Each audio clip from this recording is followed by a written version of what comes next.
County. The Plant Health Advisor Group, which works with the Extension to answer community questions, had 348 inquiries. About half of them were tree problems, and that's up from normal year because of the drought that we had last year. They had insects accounted for about 25% of the problems, and plant diseases for the remainder. We work with the community in various locations. Linda's going to talk about several of them. But again, on behalf of my colleagues in the group, thank you so much for your support to horticulture education. We really believe that it makes our county a better place to be. Thank you. Is there anybody else that would like to speak to the board on anything on the agenda? State your name and address, please. Linda Pettick, 3845 Shorebird Court. Again, I'm co-president with Mary of the Winnebago Master Gardeners. The Winnebago County Master Gardeners are a very active group in the county, especially at Parkview Health Center.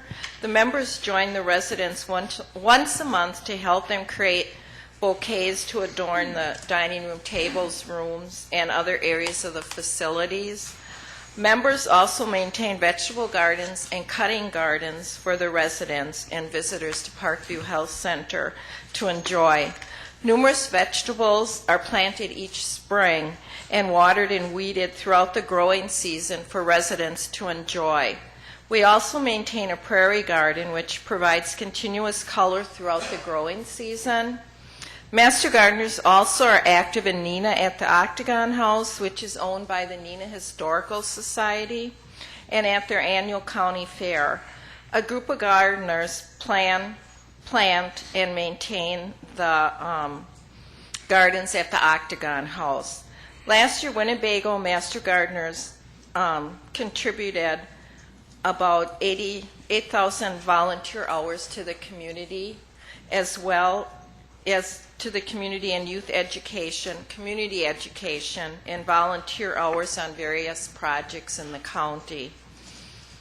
Again, Mary and I want to thank the members of the county board for the help that the county extension office gives to our group, along with the horticulture educator.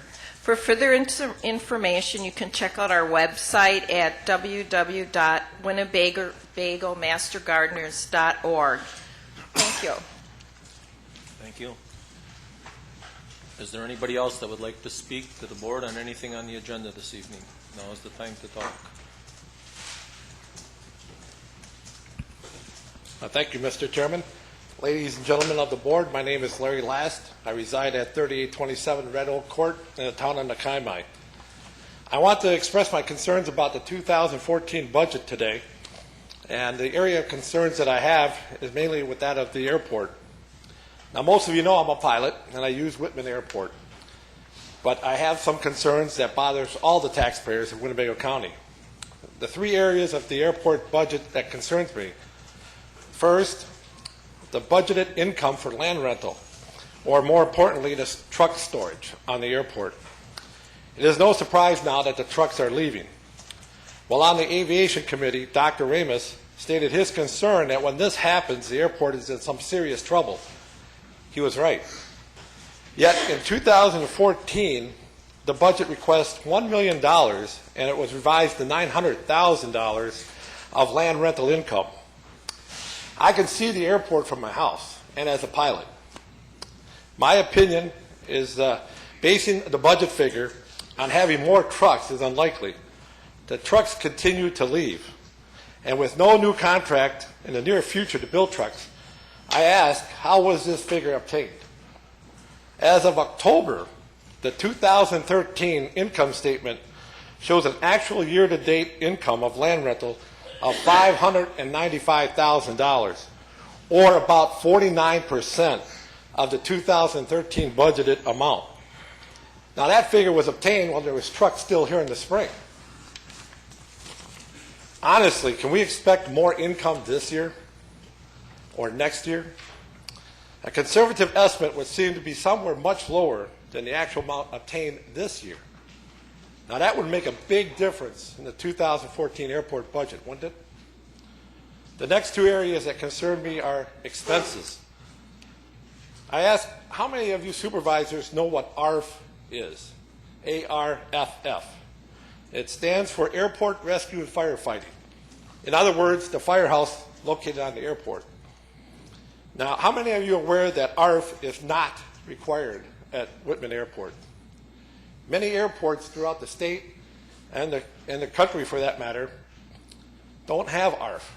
They rely on the cities or the township fire departments to provide that service, and they do just fine.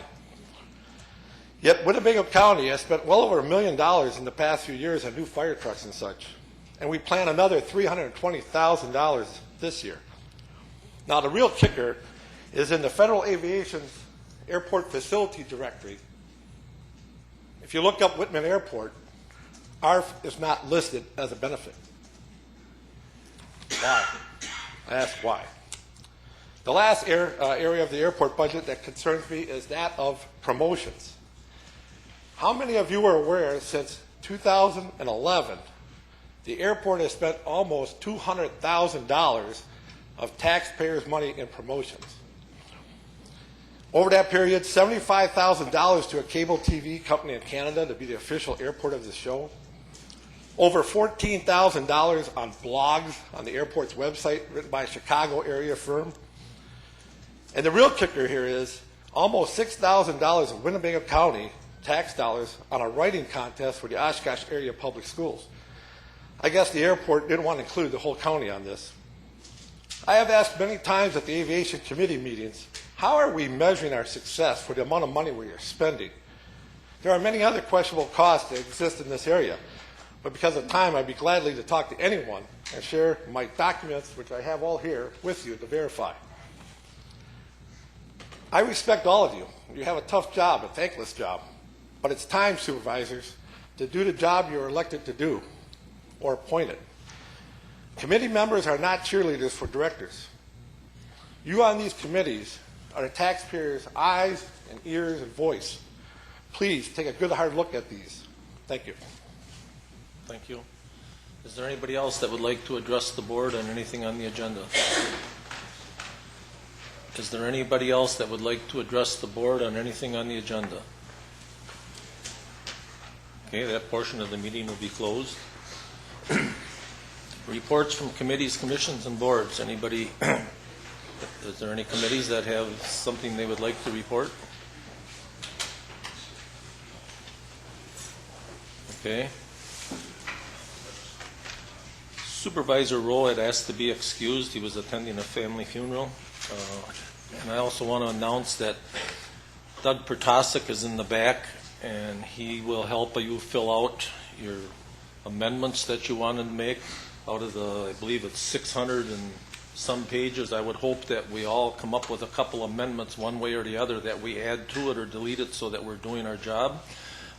It's the executive's budget, but you're the one that controls the money. If he doesn't like that, then he can veto it and bring it back, or how it works. But I would hope that we all get involved with some of it somehow.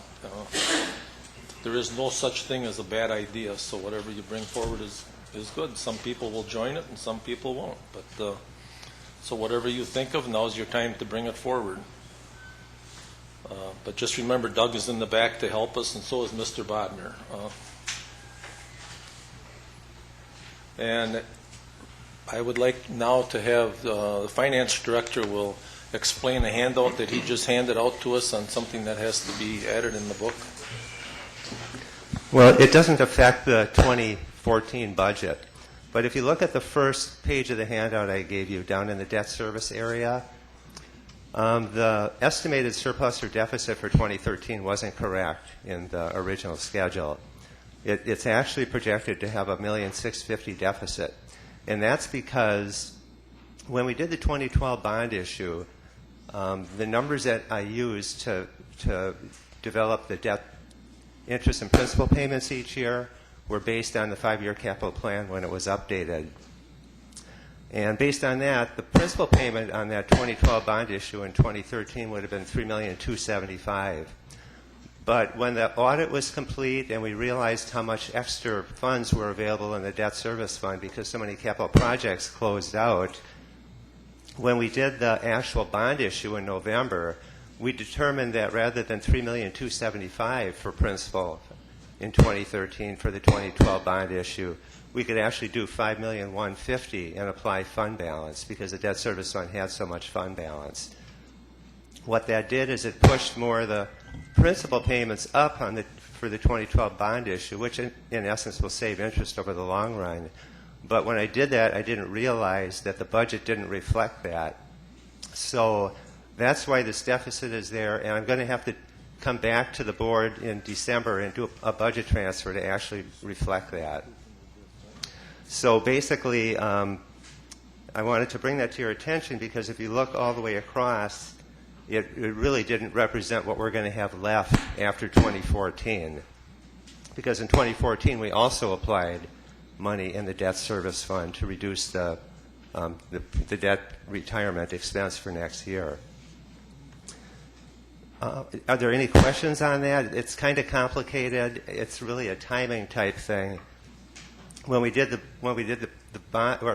budget for 2013, I didn't realize that we were going to have that kind of money available to apply to debt service. So as a result, the debt service number in the 2013 budget is understated. So I'll have to correct that. I'll be coming back to you for that. It has no impact on the 2014 budget except for the remaining funds in the debt service at the end of 2014. The next page, Supervisor Haig asked me for an update on where the contingency funds were for this year. And the first one is the general contingency fund, and you can see that all that money has been used up. So when the books are closed on 2013, there won't be any money returned from the general contingency fund. Now the salary contingency fund on the next page, we've only had one budget transfer that has taken place so far this year that's actually drawn on that. So right now the salary contingency fund has a balance of $337,385. Now, if none of that's used by the end of the year, it reverts back into the general fund balance, just like any department's remaining funds that they didn't spend during the year. Those are the two things I wanted to bring to your attention. Okay. Supervisor Wingren, I missed you. I see your light was on. Thank you, Mr. Chairman. Your absence was noted was missed last night, and I was really happy to read the paper this morning and want to share some good news with my fellow supervisors. Chairman Albrecht was the recipient of a very prestigious award from the Chamber of Commerce honoring him for his many years of service to the county. And we're very proud of you, David, and proud to say that you're our chairman. So congratulations on a long overdue recognition of your commitment to excellence for Winnebago County.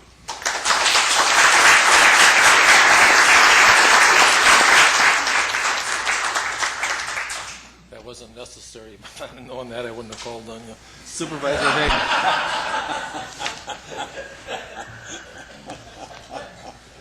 You're blushing. Thank you, Mr. Chairman. In regards to the contingency fund balance, I just wanted to clarify about that Info Systems voicemail. I guess I wasn't aware that came out of the contingency fund. I thought that was out of the general fund. Can you clarify that just to make sure that that came from contingency and not from the general fund? Well, we didn't need to take it out of the fund balance because there was sufficient money in the contingency fund, and that always gets used up first before we actually start reducing fund balance. I don't remember the specific language in the resolution that approved that, but as a general rule, Can we double check on the language of that resolution to make sure that it came out of one and not out of the other? And has that $93,450 actually been spent to this point? You'd have to ask Patty Francoeur. Thank you. Thank you. Okay, we'll ask the county executive to come forward, and we'll start with Clerk of Courts, Melissa Carter Conroy's budget. We didn't do the county clerk last night. Pardon? Well, they want to get out of here, so I let them come first. So we'll have to skip around on a few of them.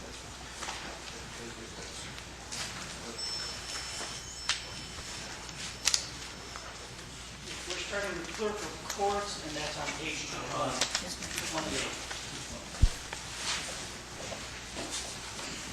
Page 228.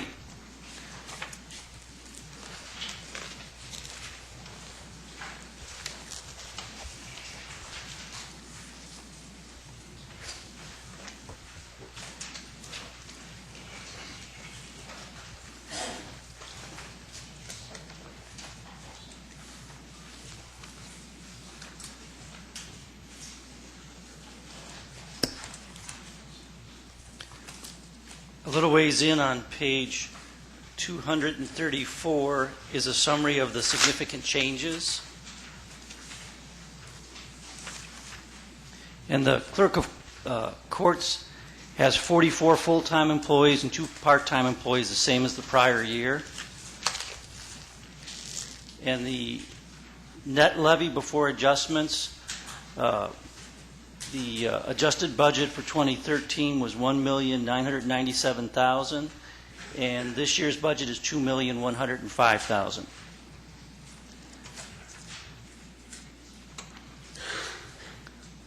I guess I have a question for her that really isn't necessarily the whole budget in the budget part, but what role are you playing in the investigation of this building in the court system for the money that we had spent for a consultant? I mean, are you involved in any meetings or anything, or how is that progressing with who and what to update the board?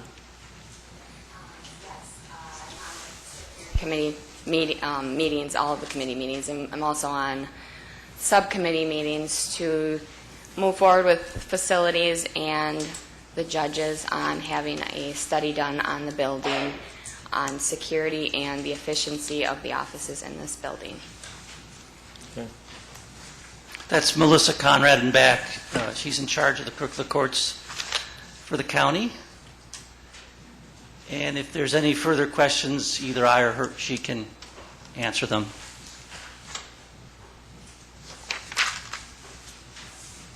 If not, we can move forward to the sheriff's budget on page 244.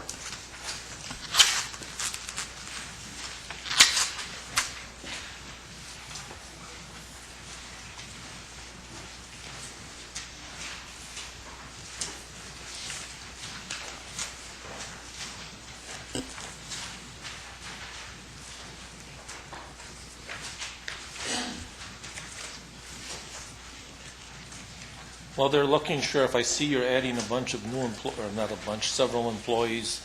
Could you explain what the need is for those employees? Yes, we are attempting to add 4 positions. I just want you to understand that I'm not the sheriff that wants to spend your money, but certainly am the sheriff that wants to hold people accountable for the things that they do and investigate the crimes and give satisfaction to those that are victims of crime. We are looking at adding 4 positions, 2 in the detective division, 2 in the patrol division. We are also decreasing 1 position, so it's for a net plus 3 regarding table of organization. I can talk about the patrol positions first. We have seen an increase in calls for service.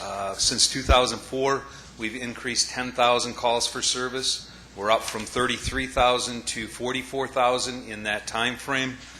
There's been no change to our table of organization in the patrol division since 1996. 2/3 of the time, what we do is we separate the county into 5 geographical areas. One of those areas, which is north, it includes part of Winnebago, and north includes Winchester and includes the town of Wolf River. We don't actively staff that 2/3 of the time due to staffing issues. We do answer calls for service in that area, but we don't actively patrol it 2/3 of the time, which is problematic, obviously. It is a less populated area. However, Highway 10 runs through there. We do know that there's drug trafficking that occurs from Minneapolis through Stevens Point and into the valley and up to Green Bay through that particular area. We've seen an increase in the amount of drug activity that has occurred in our area. I know that you've been following the press, if you've been following it at all. You have seen the increase in heroin overdoses, the amount of times that Narcan, which is the drug that is used to counteract heroin, has been used. I believe it's 113 times. Last year there were potentially 113 more victims in the county and 24 deaths from overdoses. So we've seen that increase in drug activity, but along with that is the property crime that goes with it to support the drug habit. So that covers the the patrol positions. In the detective bureau, we're looking to add 2 positions. And again, there's been no change to the table of organization until in 1996 it was actually decreased. We went from the number of general detectives, 8 at that time, down to 5 since 1996. The average caseload for our detectives is 25 cases per detective. In this particular area, the average is 12 to 15. And what that means is we have to triage our caseload. And if you're a victim of a theft or a burglary, you may not receive an investigation by our detectives for some period of time, depending upon what the caseload is for all of our detectives. We've had 6 major crime sprees in 2012, and again, if you followed any of the press that our agency has received, our detectives were recognized by Mid-States Organized Crime Council. They were given an award for a burglary ring that they solved that actually went into 2 different states. They were also recognized by our Attorney General for solving a multi-county crime spree. I believe it was 12 different counties, and cleared more than 100 felonies. But along with that good work comes the caseload that really is unmanageable at this time given the amount of detectives that we have.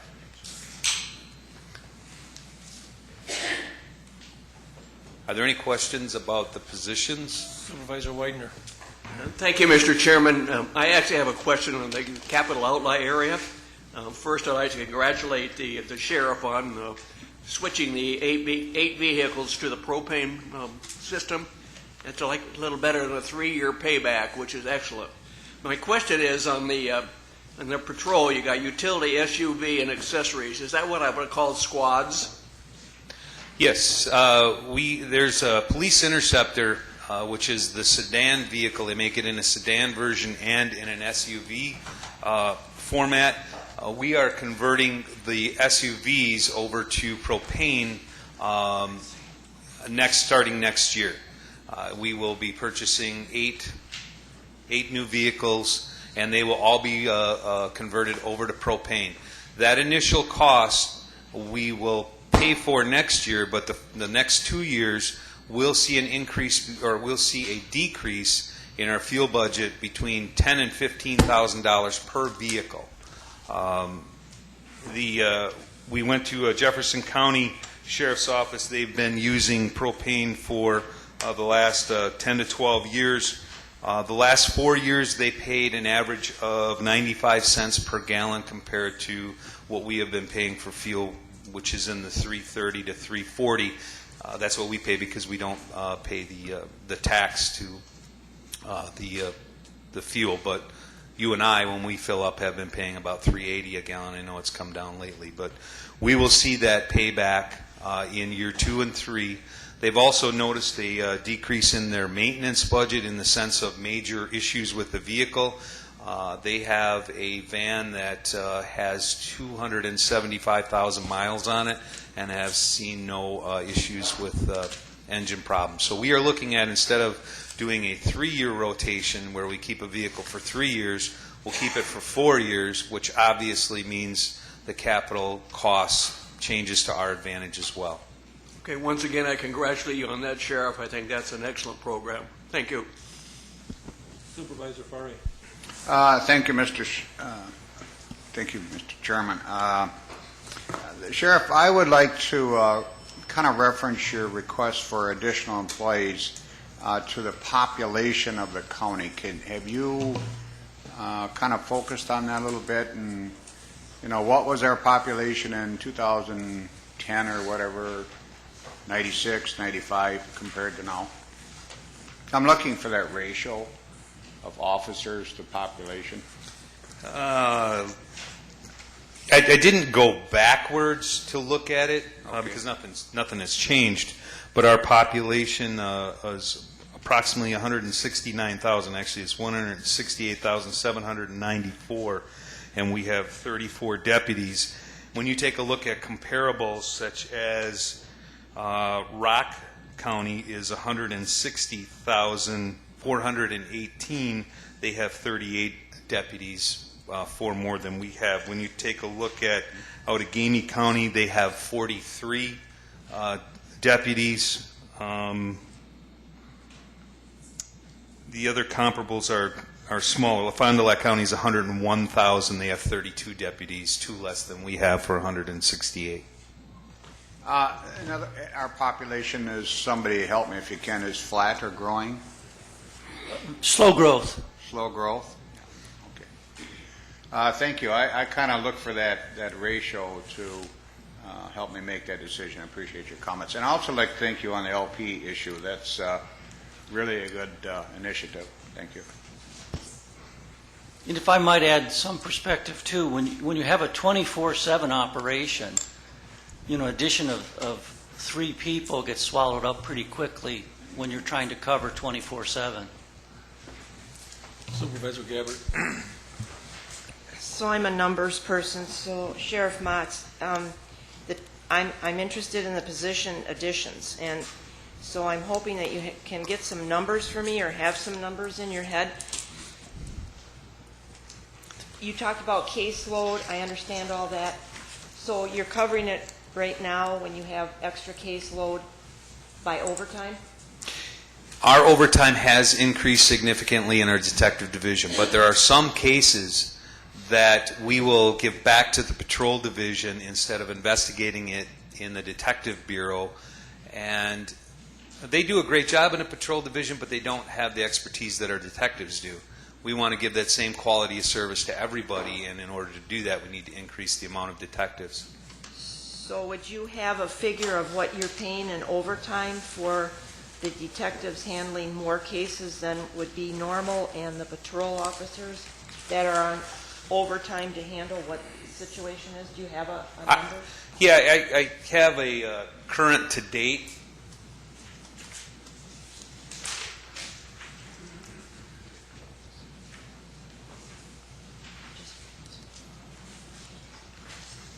We're at 124% of our overtime, 138,000 currently with the detective division. So is your question, can we decrease the amount of overtime? You betcha. That's Yes. my question. And yes, we hope to do that. But again, we've seen that increase in crime that we need to keep up with.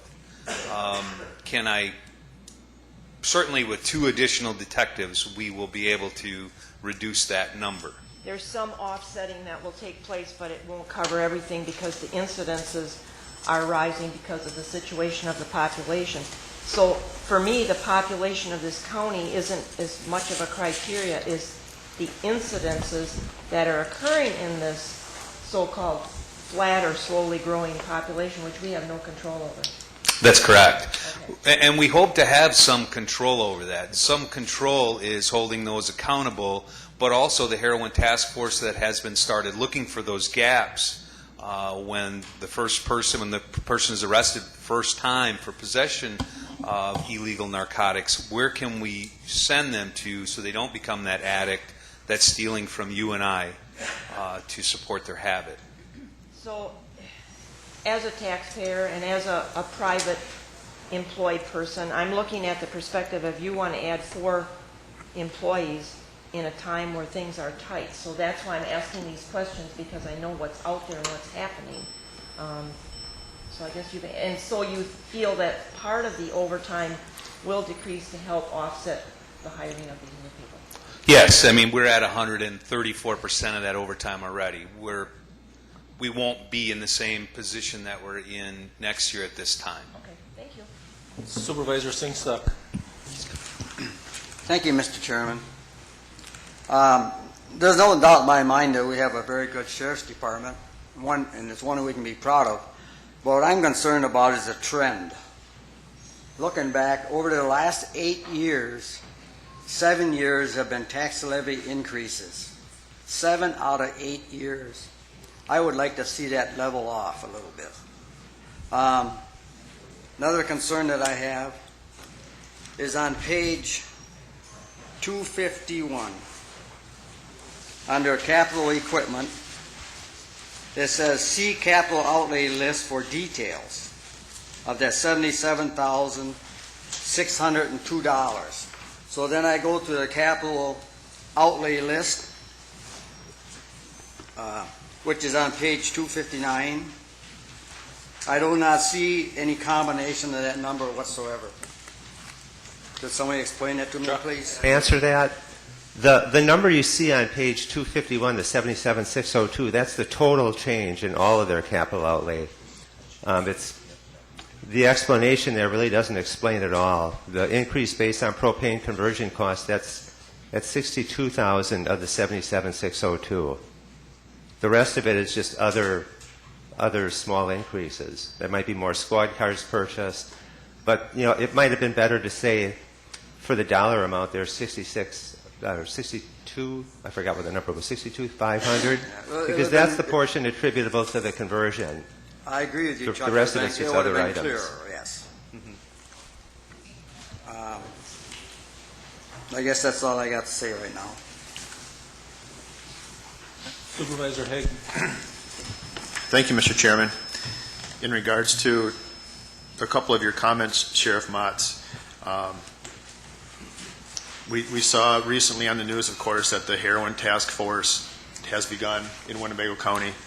And just to tie a couple things together, you had talked about engaging in a similar program as Jefferson County, transforming some of our vehicles to propane fuel source.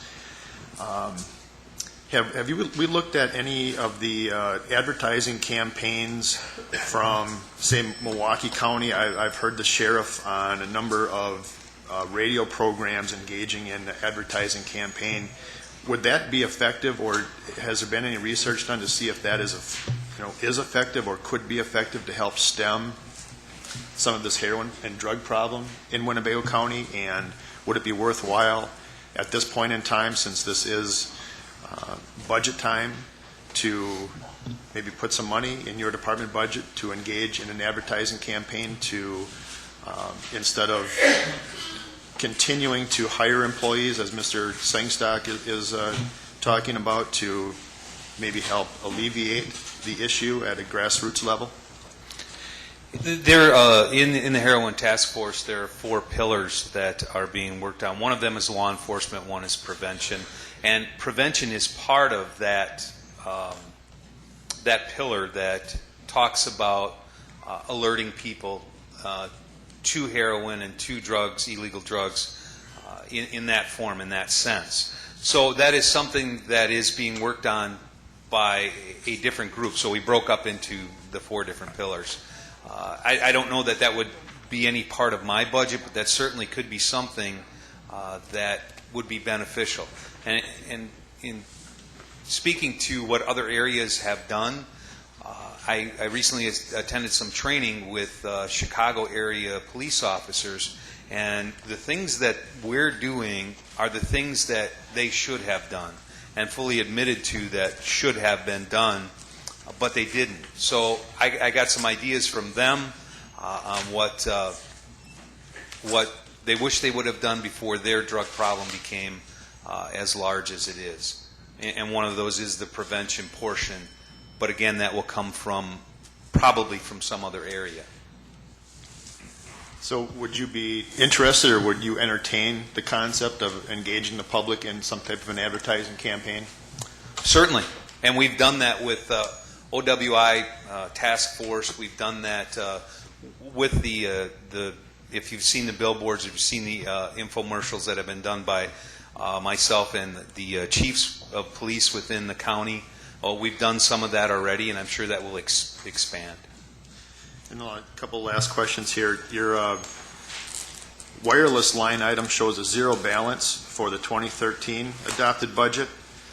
How does it vary that much? We went from an actual budgeted line item of $26,000 in 2012 to zero for 2013, back up to 18.5. Mr. Ornstein may be able to speak on that. It's a new line item for Munis. The IS department wanted to separate out the cell phone costs versus the regular phone costs. We started doing it in 2012, even though it wasn't budgeted that way. It was on one line item. We just split it out for accounting purposes, and we didn't know that when the 2013 budget was prepared. That's why there's no budget in 2013. It was an accounting change that we did in 2012, but the 2013 budget was already adopted. Okay, yeah, I appreciate that, just because, being on that committee, I understand that it's hard to really find who's paying for what when it comes to wireless service, and I was very surprised to see how much money is spent for wireless service in the county and who all has phones, et cetera. And the last line item, Sheriff, is the motor fuel line, 53548. Are we just being optimistic there? You said that you probably won't realize the change in cost of fuel until maybe a second or third year with the propane. Is that wishful thinking? We know that the cost of the conversion kit and the installation is approximately $6,200. That first year, we will pay that cost in the cheaper fuel for propane. The year 2 and 3 is where we'll see between 5 and 8,000 actually in fuel savings. Does that answer that question? I'm not sure. I guess I just wasn't sure when you were going to start realizing that savings, noting that there is a decrease in the fuel budget line item here. Yeah, we will begin to actually see it in next year. We decreased the amount of regular gasoline and began to purchase our propane fuel. We are purchasing approximately 50,000 gallons of regular gasoline and a little over 11,000 in propane. So we'll see that savings in the operational costs. The capital costs is the conversion kit. Thank you. Supervisor Furry. Thank you, Mr. Chairman. If I might follow up with a question in regard to the two police officer patrol positions. In the chart, I show 36 police officer positions, and that's in combination with community service. First question is, can you break that out of 36? You have 3 shifts. I guess kind of where I'm heading with this is you're asking for 2 more officers, but you have 3 shifts. So I assume you want to staff probably a second and third shift with 1 more officer? That's correct.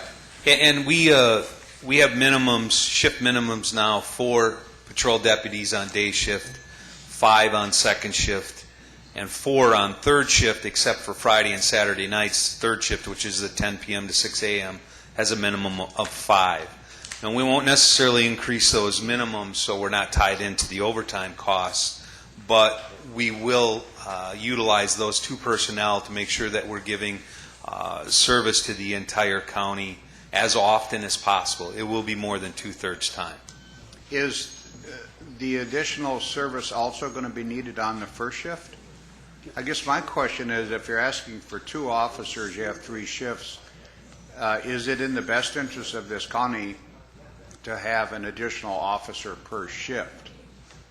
I'm just kind of wondering if you're, being a little conservative with the request. And I don't want to advocate a lot more employees, but I think we all recognize we're pretty understaffed, and if you want to add an officer, would you want to do that per shift?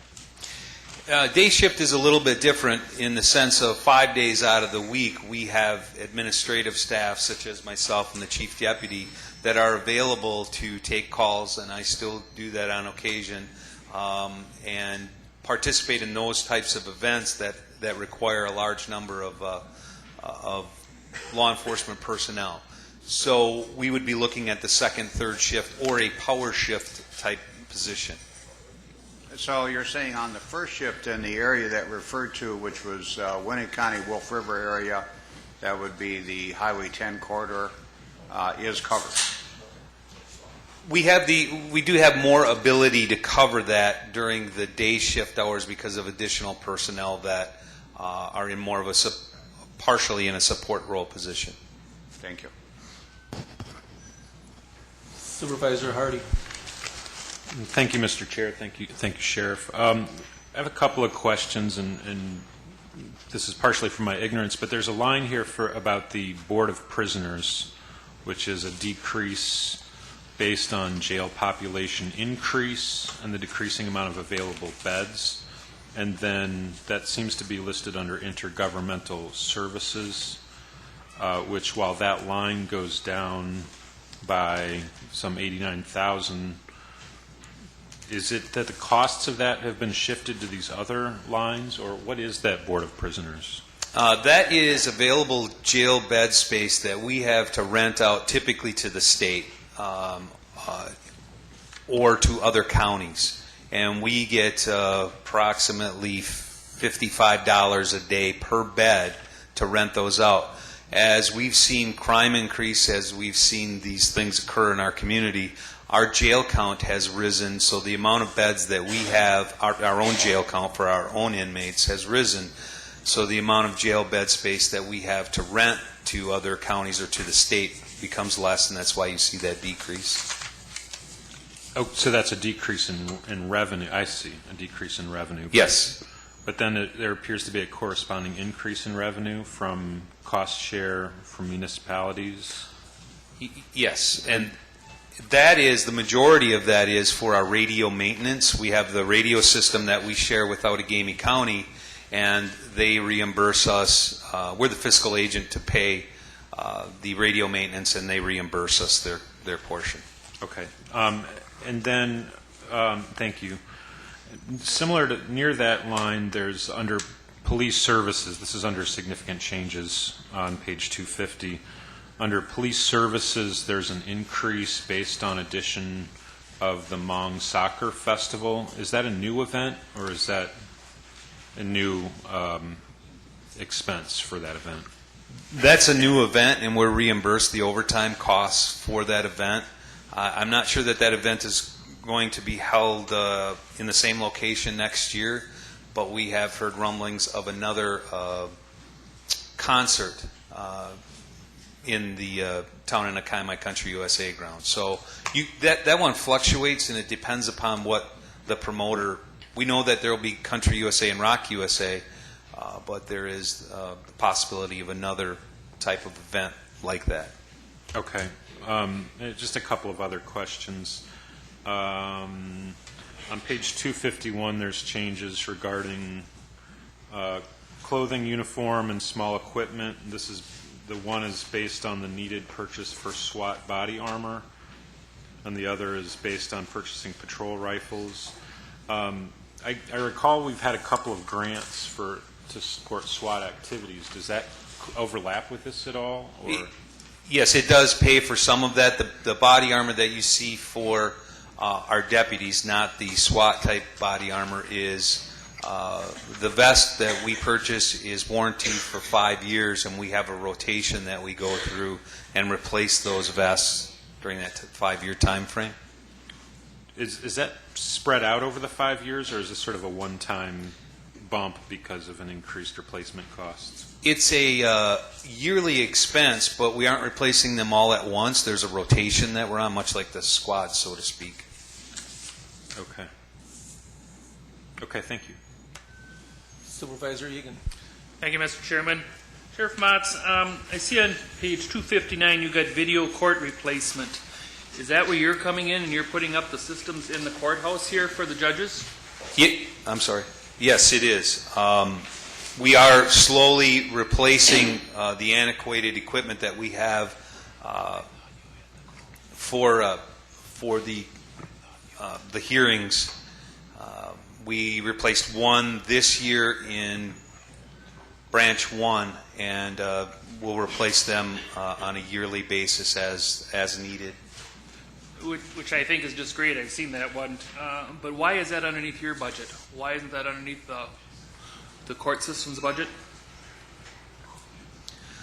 We tried to move that to the clerk of courts, but they made us keep it. But then they turn right around and you also have to put in cameras in the jail room for interviewing? Yes. And then while you're doing this, once these are all in, you wouldn't necessarily need another van to bring all these prisoners back and forth, correct? Because a lot of them can just be interviewed right out of the jailhouse there. That's true that some of the many of the court proceedings can be done through video court, but not all. They have the right to face the accuser in a typical court setting in some of those court proceedings. So we can't do everything via video court, but certainly we can decrease the amount of miles that we're putting on and moving those inmates. So I guess there could be quite a savings there if them were all put in I don't know who has a say or whatever, but I personally do not think that has to be underneath the Sheriff's Department. I think that should be underneath the Clerk of Courts or whatever if we're going to have them, and I think they should be put in this whole courthouse. Thank you. Well, she's trying to really save on her budget. Well, I mean, the main reason that they're in the sheriff's budget is the sheriff's department is the biggest beneficiary of doing it because they're going to have the savings of not having to transport prisoners back and forth to the courthouse. The clerk of courts doesn't need that. So it really is a benefit to the sheriff's department for transportation.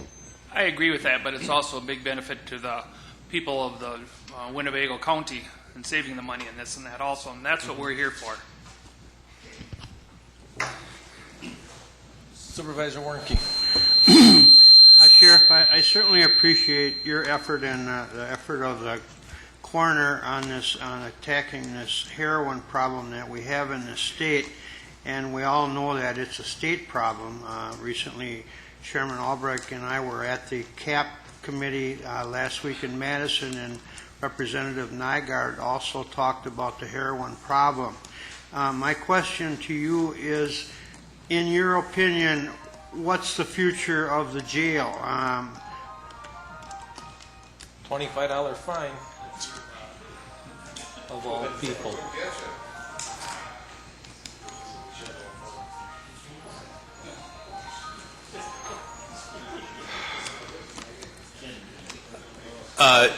So the question is, what is our perspective on jail population given the heroin issue that we currently have, correct? Well, it's not only the heroin issue, but all of the jail, the prisoners in general. I mean, we know we're running close to the line, and it comes up all the time about expansion of the jail. And how close are we to seeing some kind of a resolution coming in to add on to that jail? Well, I think we're still a number of years away from that because we have we project being able to rent 18 beds next year to receive a revenue flow. So that's 18 beds that we would still need to fill with our own inmates. Then we get into what we consider functional overcrowding, which is about 325. We're still 25 beds away from that, and we see an increase on a yearly basis, but it fluctuates, and it's hard to determine. But one thing that we have been doing at county as a whole, along with the DA's office, rethink. You heard retired court commissioner Judge Yana talk about rethinking the things that are being done to try to keep people out of jail. And we do that through the 24/7 program. We hope to be a major player in all of those programs to keep that jail bed count from climbing to the point that we have to add on. I do believe we're a number of years away. That's good news. Supervisor Engelbert. Thank you, Mr. Chairman. Sheriff, when we were discussing the line item for police services, and you mentioned events, that got me curious as to what services do we actually provide for, like Country USA, and is most of that regular paid time, or is more of it overtime that we charge back to them? How do we break that out? Everything is charged back to them. There's a mixture of overtime and straight time. Typically, most of it is overtime.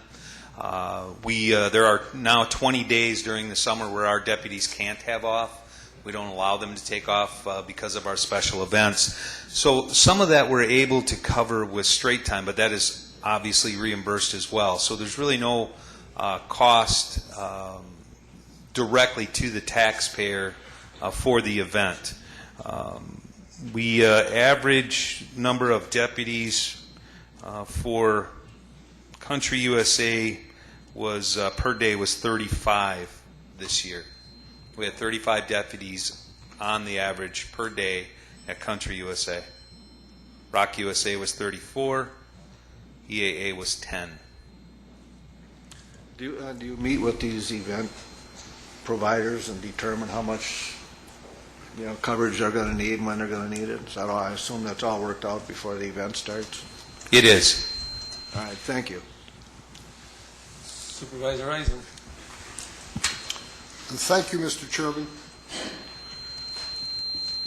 Yesterday, I heard a announcement or a news blurb on WHBY out of Appleton, which happened to have been our county executive, in an interview expressing the expansion of the jail as one of the needs for Winnebago County.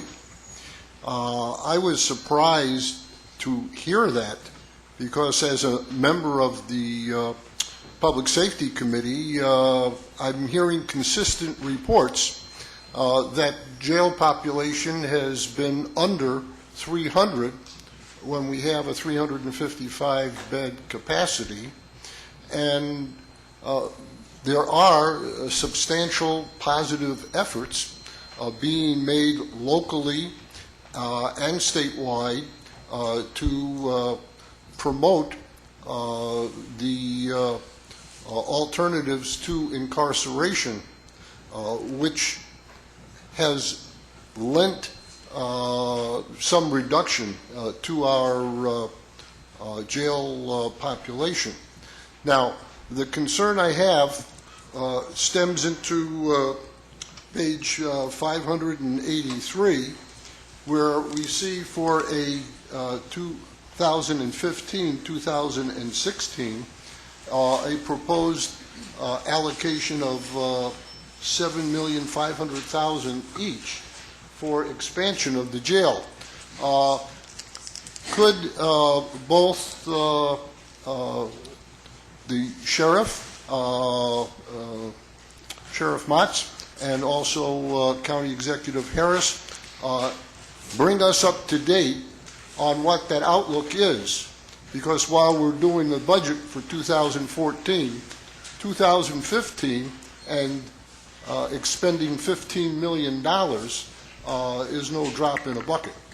Can I comment that I think the comment you heard me make was explaining that the levy was coming down because of the big drop in debt service, and explaining that that could quickly come back if there were large capital projects done. And I think I used as an example a major renovation of the courthouse or expansion of the jail.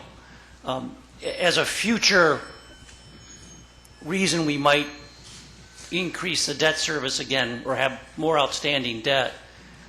But I will remind the board of how long it takes us to do a major capital project. If you think back to when we did the nursing home or some of the other large projects, that the board has to vote money to do the architectural studies. You then have votes with regard to the actual project. Then you do the construction. You can't wait until you need the beds to start moving on a project like that. You've got to be a few years ahead.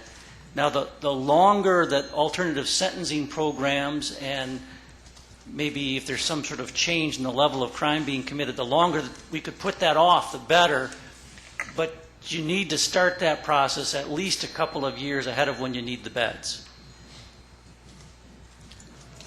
Well, we recently completed a jail bed analysis with a consultant that identified the impact of the state parole population being a major factor in our jail population increase. And the idea was if that element were better controlled, there would be a much lesser need for that bed expansion. And in as much as the alternatives to incarceration, the deferment of prosecution, and also the new methods of trying to rehabilitate offenders. This seems to scare me looking at $7.5 million just down the pike, so close. Could you get us up to date, Sheriff Motz, please? Sure. That money was placed in there a while ago as we anticipated the possibility. So that will be moved to the right, and we'll continue to leave the money there, but continue to move it to the right as long as we can. You are right with the felony probation holds that exist in our jail. We average 45 inmates a day that really are state inmates in a sense. They were sentenced to a felony, may have gone to prison, gotten out of prison, committed another crime or violated a rule, and they come to our jail when in fact they're state inmates. We do get a reimbursement, but it's certainly not at the $55 per day for housing them. That is something that I've talked to the state with about 2 years ago. They're aware that those inmates exist in our jail and that we will make the effort to remove them before we look at an expansion. Thank you. Supervisor Singstock. Thank you, Mr. Chairman. Sheriff, what have your efforts been regarding the Work Release Center? We approached the Department of Corrections. They had some interest in it initially as a training facility, as their academy, their correctional academy was here in Oshkosh. They opted to move their correctional academy to the city of Madison. Therefore, they didn't have a need for the Work Release Center. We have looked at it as a viable alternative when overcrowding in the main jail gets to the point where we would have to build on. The unfortunate thing is it's a Huber facility, so it's not designed to be a maximum security type jail, so there would be a large expense in remodeling it, and then we also have operational issues because we have two different facilities. That was looked at by Kimmy and Associates when they did the recent study a few years back, and it made more sense to build onto our jail and keep all the operations in the main jail. So what have we done? Short of contacting the state to see if they'd be interested as an academy, to see if they would be interested in running the facility themselves, whether that's to pay for the renovations. Those things have been done. There is no interest. Well, I guess it appears as though you're probably doing the best you can do, but I just hate to see that building just sit there rotting away. Supervisor Hamlin.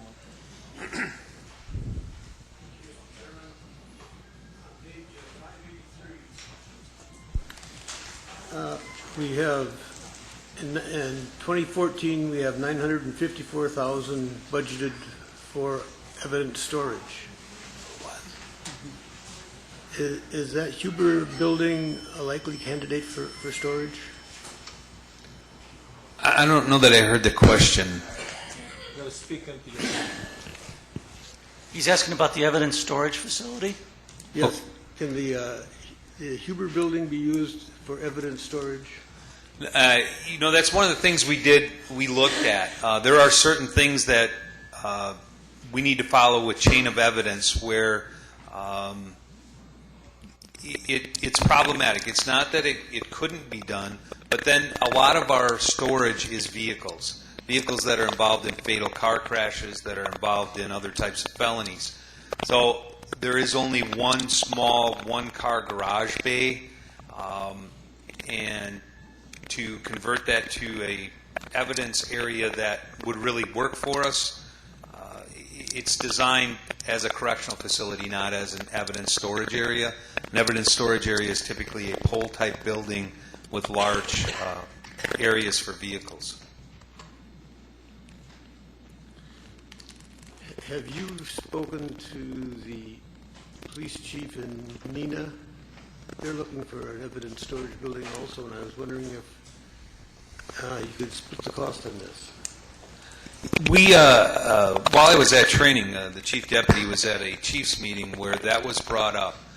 They talked about their need for storage of evidence as well. We currently do share some storage space with the city of Oshkosh. They're allowing us to keep some of our vehicles in their area. So that does occur between all of the agencies. As one gets full and the other one has space, we will we'll share that type of space. And if we were to build an additional evidence area or find an additional evidence area, we would make that available to other municipalities until we reach the point of our own evidence reaching that maximum capacity. And the number 954,000, is that still pretty good? That's a facilities number, so I'm not sure. He's putting his thumb up, so it must be. Then on page 259,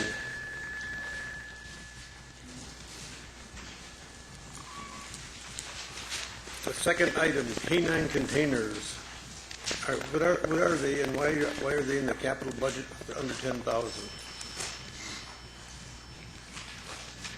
The K9 containers that we're referring to are the inserts for the vehicles. So the dog has the area between the K9 handler and the area in the back seat. It has to be heated differently, cooled differently, because we do leave the dog in the car during many occasions. And it is part of the cost of the vehicle when we purchase the vehicle. So that's why it's capital, or it's listed in capital. And the propane conversion units, are you going to put those on all of your vehicles eventually? Eventually, as we purchase new vehicles, we will convert them to propane. So the first 8 next year, the next 8 the following year, and the final 8, we have 24 active patrol vehicles, will be done by year 3. And that's when we'll see that $5,000 to $8,000 per vehicle savings in fuel. Will you convert your SUVs and your minivans?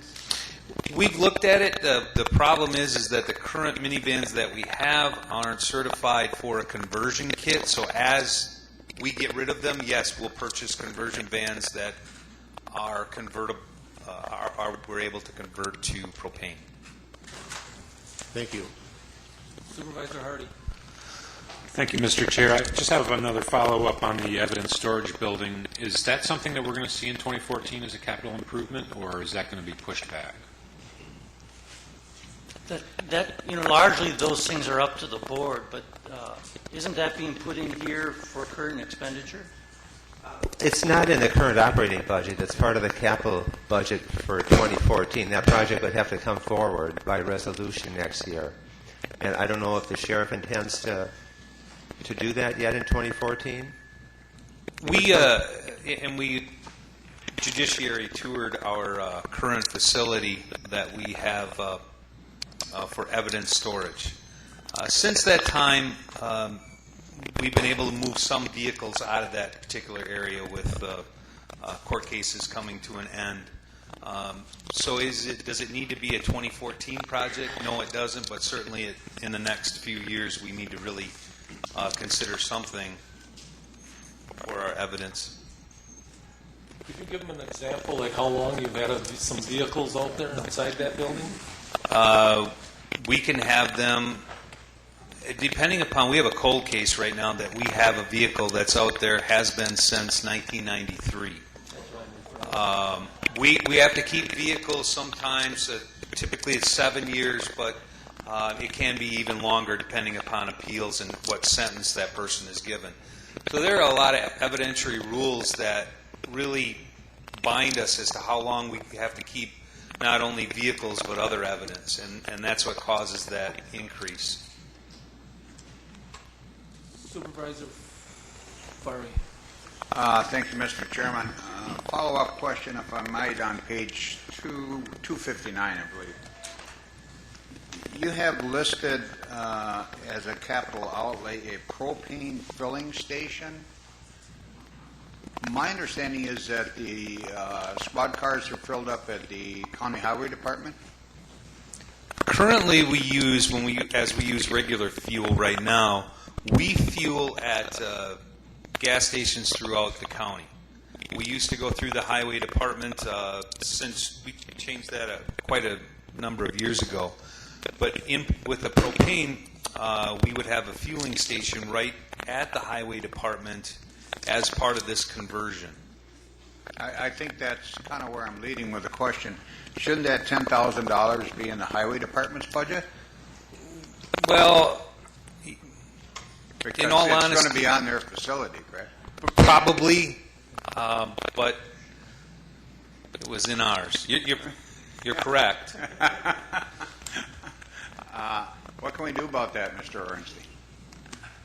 Does the highway department have vehicles that run on propane that would even use that?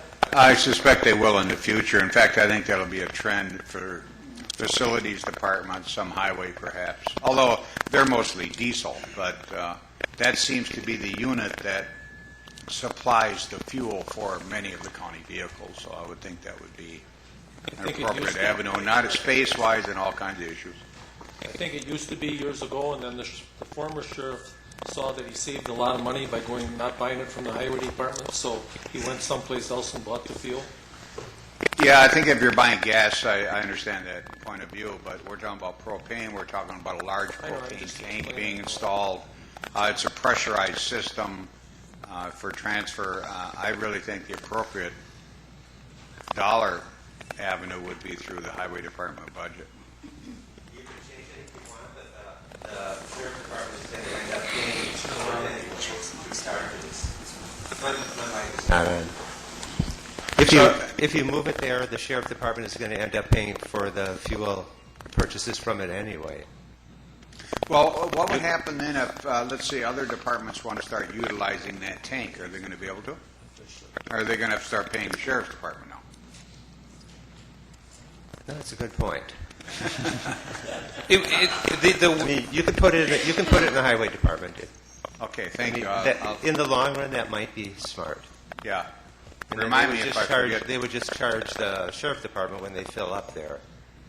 It's early, about 9:30, 9:40 on a Tuesday morning, so if I forget, would you remind me? I appreciate that. No, you got the yellow sheets. Start writing a lot of yes right now. I haven't got one yet. We keep it going. There should have been some on every desk, wasn't there? Supervisor Haig. Thank you, Mr. Chairman. Mr. Fari did ask the appropriate question when it comes to the chargeback on the fuel. Just for a point of clarification for the new members, when the sheriff's department goes to the highway department to fill up with fuel, there is, what, a 3%? Is it a 3% charge to the sheriff's department for fueling up there? I'm not sure what the administrative charge was. Is there anybody in the back that knows? Or Joe, do you know? 4%? Okay. 3%. I recall upon one of our tours of that facility that was one of the most shocking things to me was that sheriff's vehicles could go elsewhere and get gas cheaper than they could at the highway department because of the administrative upcharge. Well, let me give you some explanation of that because it's a little trickier than that. The highway department was buying the fuel in a large quantity. So if fuel prices were trending up, the users got the benefit of a large quantity of fuel being bought at a lower price. So they were being charged less than a market rate at those times. But you have just the opposite effect when fuel prices are going down. If the highway department bought a large quantity of fuel and subsequently the fuel price was dropping, they were still charging the users based on their cost for fuel. And what was happening with the sheriff department is that the prior sheriff would switch between using the highway department and using the private sector based on the trend in the fuel prices. So when the trend in the fuel prices was going down, he would stop using the highway department and go to the private sector, who didn't store large quantities. But he used their fuel and their favorable price when the price was trending up. And that might pose the same issue with the natural gas. If there becomes other sources readily available, if you buy in large quantities, the users get a benefit of having locked in a lower price when prices are rising, but they get hurt by locking in a price when prices are dropping. But if we are going to have vehicles throughout the county, gradually switching to natural gas, it probably does make sense to have one department own that equipment and selling the fuels to all the department. But they are going to have to cover their cost, which is not just the raw fuel, but any sort of manpower cost with making sure that they have the proper quantities and that it's ordered at the right times and that sort of thing. And that's what can cause a dispute between departments. But really, the sheriff could buy the fuel for a lower cost by going to the outside when prices were trending down. It was favorable when prices were trending up, especially if they were rising rapidly. Point taken, Mr. Executive. Absolutely. The clarification is that I don't know it would be feasible in any other work environment or in any other business to have one department charging an administrative fee for fueling at their pumps versus somewhere else. It was shocking to me to learn that there was a 3 or 4% administrative fee for the sheriff department to drive their vehicle 800 feet over to the highway department and fill up gas there. Thank you. Based on our knowledge of the propane world that we have now entered into, I understand that it probably should be in the highway department's budget, but if we're going to get charged for the fuel on an administrative fee, we'd rather control it ourselves as we're the only entity using it right now. And we're not going to charge ourselves, nor will we charge any other department for an administrative fee if more vehicles come on board. Supervisor Gabbard. I'll make this quick. Jail expansion, do we have enough land for a jail expansion and the evidence storage building on the same property? Yes. Okay, and my other thing, and this is not really your department, but the Huber facility has been sitting there and sitting there and sitting there. So I'm an advocate of let's get rid of that building, let's not remodel, let's get rid of it, tear it down. Either sell that property or build something else there for the county, but get rid of the Huber. We've been going over this for years and years. What are we doing with it? What are we doing with it? And nothing is going on, and we're maintaining it. So that would be a facilities issue that I'll take up with facilities. But just wanted to know if you had enough space at your present location for the evidence storage and the expansion. You've answered my question. Thanks. Supervisor Eisen. Thank you, Mr. Chairman. Sheriff Motz, I'd like to commend you on page 260 for continuing the program budgets. This program budgets format permits us as supervisors overseeing the function of the department to look at the various divisions and sections of the department that function and to see how the money is distributed between those particular areas, both the revenue and the expenses. And I would hope that you would continue to provide us with this program budget overview year to year. Thank you. We will. Okay, Sheriff, I would sit down quick. There's no more. We'll probably come back to you, though, so don't. If we go to page 117, that's the treasurer's budget. Well, we'll go back to the county clerk. Okay. She's going to do hers. We can go back to the county clerk instead on page 96.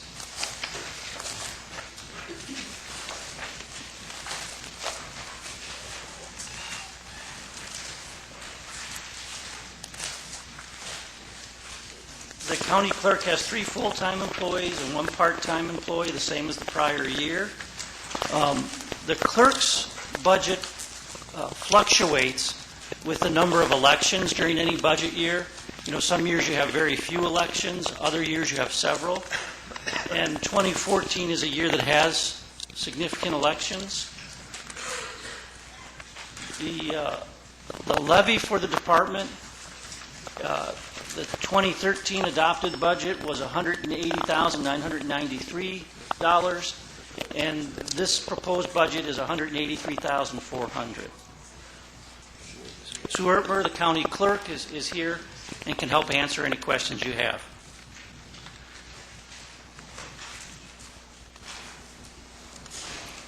Okay, we'll go on to the treasurer. If you go to page 117, you have the treasurer's budget. The treasurer's office is a profit center and not a cost center because the revenues from the collection of past due taxes typically exceed the cost of operating the department. The department has 4 full-time employees, the same as last year.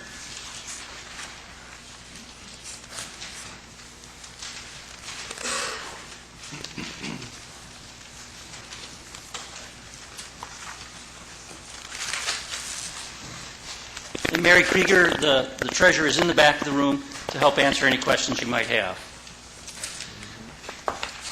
Okay, there are no questions. We'll take a few-minute break. Being asked to take a break, but it's Mr.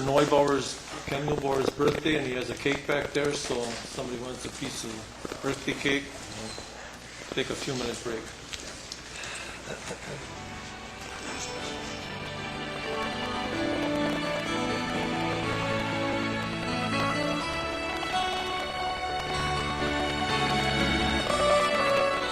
The Winnebago County Board is currently in a break.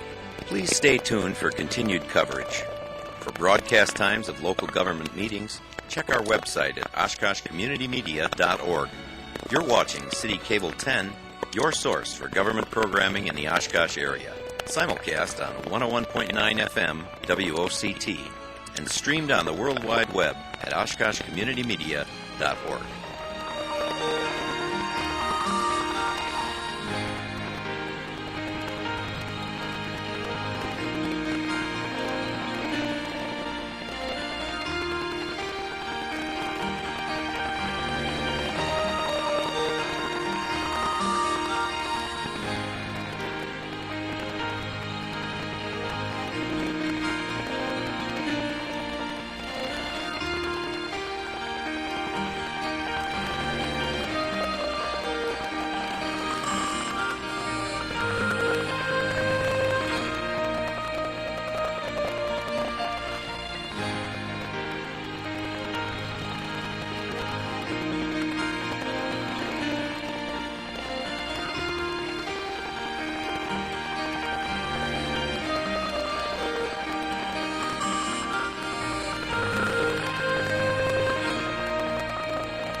The Winnebago County Board is currently in a break. Please stay tuned for continued coverage. For broadcast times of local government meetings, check our website at oshkoshcommunitymedia.org. You're watching City Cable 10, your source for government programming in the Oshkosh area. Simulcast on 101.9 FM WOCT and streamed on the World Wide Web at oshkoshcommunitymedia.org.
The Winnebago County Board is currently in a break. Please stay tuned for continued coverage. For broadcast times of local government meetings, check our website at oshkoshcommunitymedia.org. You're watching City Cable 10, your source for government programming in the Oshkosh area. Simulcast on 101.9 FM WOCT and streamed on the World Wide Web at oshkoshcommunitymedia.org.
The Winnebago County Board is currently in a break.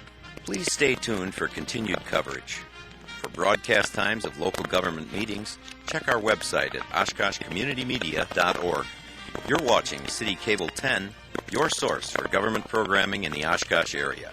Simulcast on 101.9 FM WOCT and streamed on the World Wide Web at oshkoshcommunitymedia.org.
The Winnebago County Board is currently in a break. Please stay tuned for continued coverage. For broadcast times of local government meetings, check our website at oshkoshcommunitymedia.org.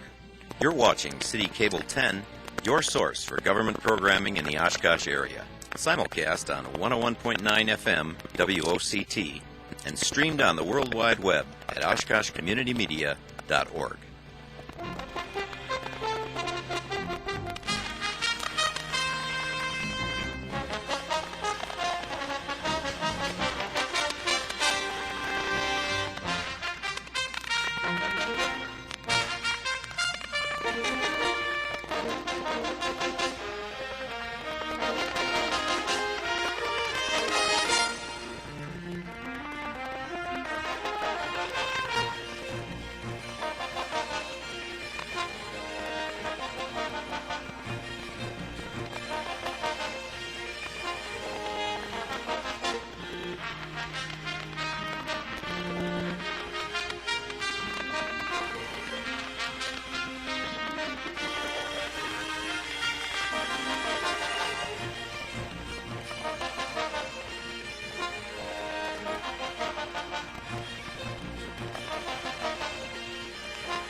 The Winnebago County Board is currently in a break. Please stay tuned for continued coverage. For broadcast times of local government meetings, check our website at oshkoshcommunitymedia.org. You're watching City Cable 10, your source for government programming in the Oshkosh area.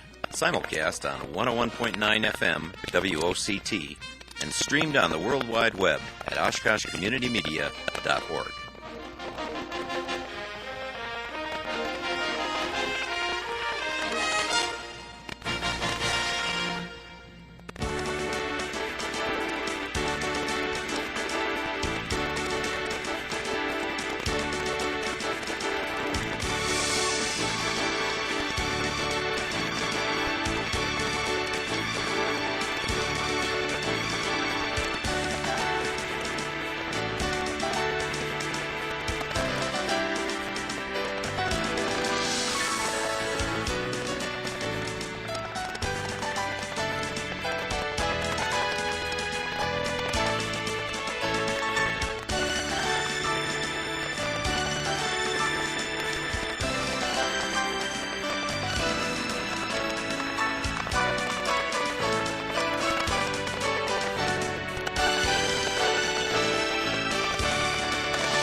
Winnebago County Board is currently in a break.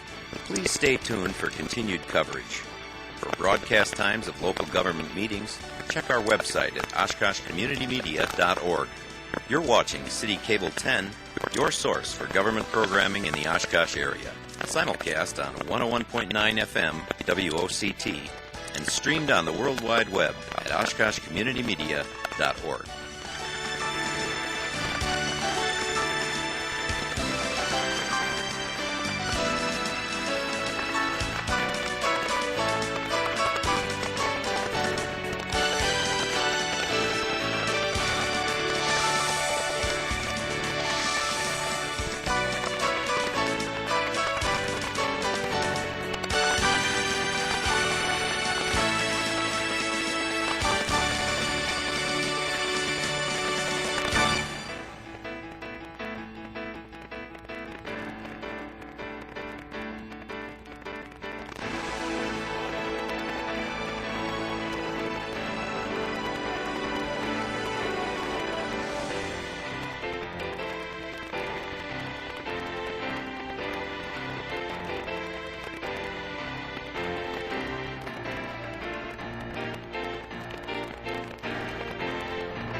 The Winnebago County Board is currently in a break.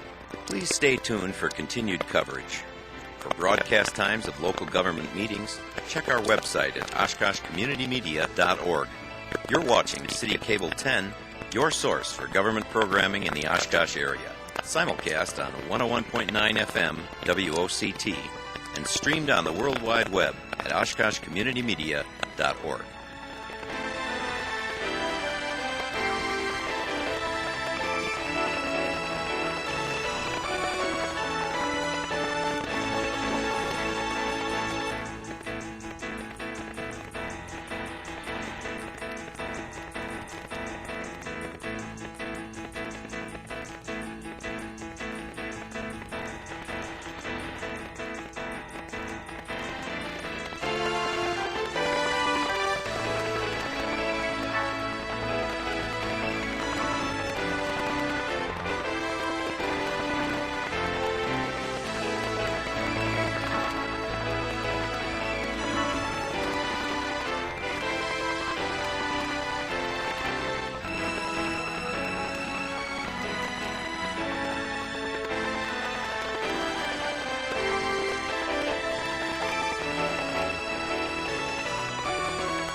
The Winnebago County Board is currently in a break.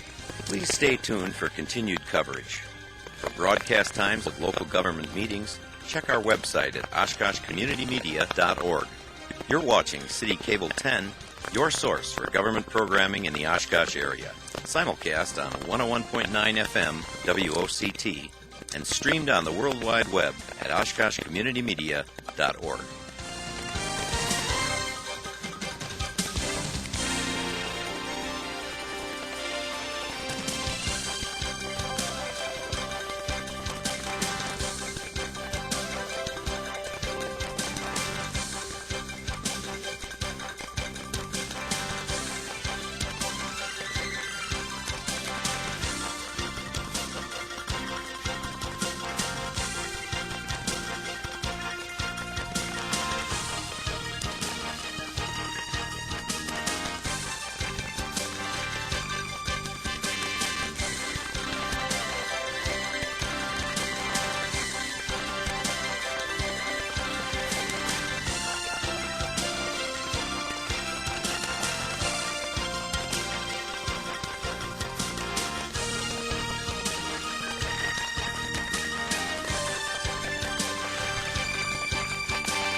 The Winnebago County Board is currently in a break.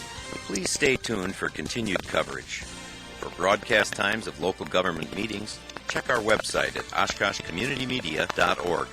You're watching City Cable 10, your source for government programming in the Oshkosh area. Simulcast on 101.9 FM WOCT and streamed on the World Wide Web at oshkoshcommunitymedia.org.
Winnebago County Board is currently in a break.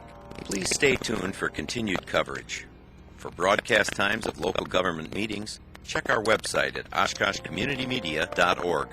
You're watching City Cable 10, your source for government programming in the Oshkosh area. Simulcast on 101.9 FM WOCT and streamed on the World Wide Web at oshkoshcommunitymedia.org.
The Winnebago County Board is currently in a break.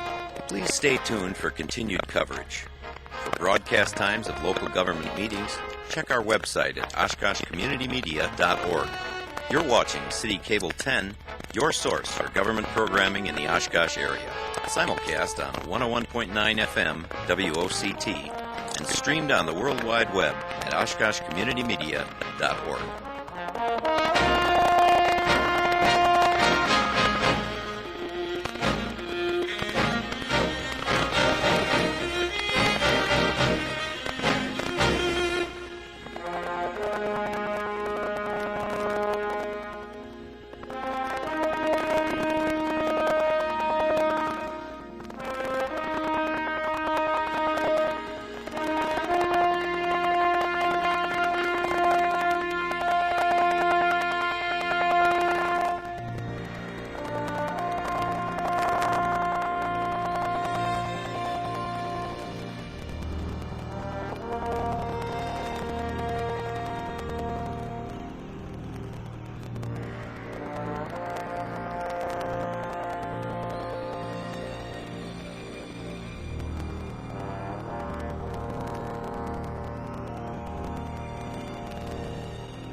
The Winnebago County Board is currently in a break. Please stay tuned for continued coverage. For broadcast times of local government meetings, check our website at oshkoshcommunitymedia.org. You're watching City Cable 10, your source for government programming in the Oshkosh area. Simulcast on 101.9 FM. Okay, our break took a little longer than normal. We have a group here watching us, so we have to be on our best behavior now. Would you explain to the board where you're from? There's a mic right there. Stand up by that mic. Right. Okay. Well, hopefully you can hear me, but I'll use the mic. My name is Mr. Morgan.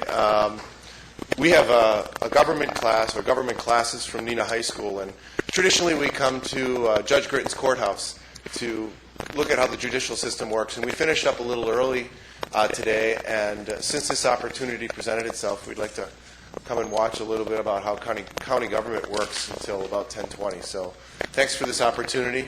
I know you're going to have some other students come in that are part of Government Day as well. So thank you very much. Thank you. Well, when I first saw them back there, I thought, no, how did we get this mixed up? Now the government kids are going to be here, and normally it's at 1:30. But we'll go to Human Resources. What page is it? Human Resources is around page 130. Page 130. And Michael Collar, the director of the Human Resources Department, is in the back. The department has 7 full-time and 2 part-time employees budgeted, the same as last year. The summary of significant changes is on page 131. And their net levy was adopted at $705,786 in 2013. The 2014 levy is $724,139.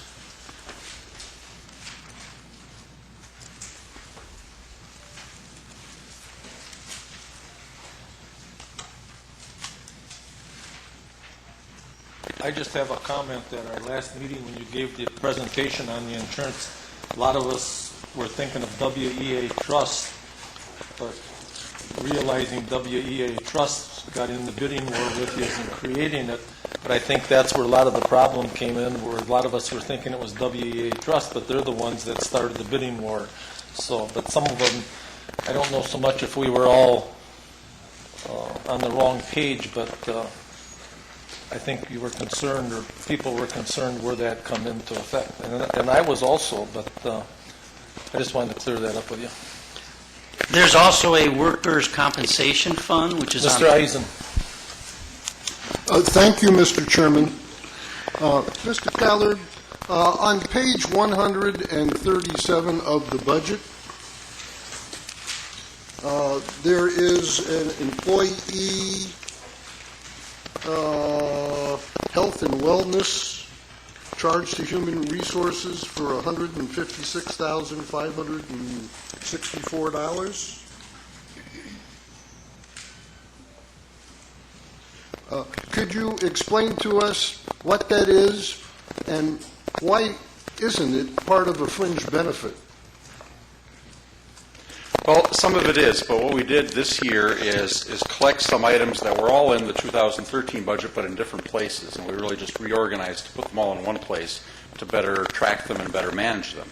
So the different items are, for instance, the education and training line of $10,000. That's in the 2013 Human Resources Department budget. That's our wellness committee budget, essentially, to provide for various training programs, educational programs, and incentive programs for employee wellness. So if we had a self-funded insurance plan, we might put that in with the health insurance budget, because the overall impact of it, we hope, would be to improve employee wellness, which will reduce our health expenses in the long run. But since that's fully insured currently, it makes more sense to track it separately, since it can't be included as part of the health insurance premium.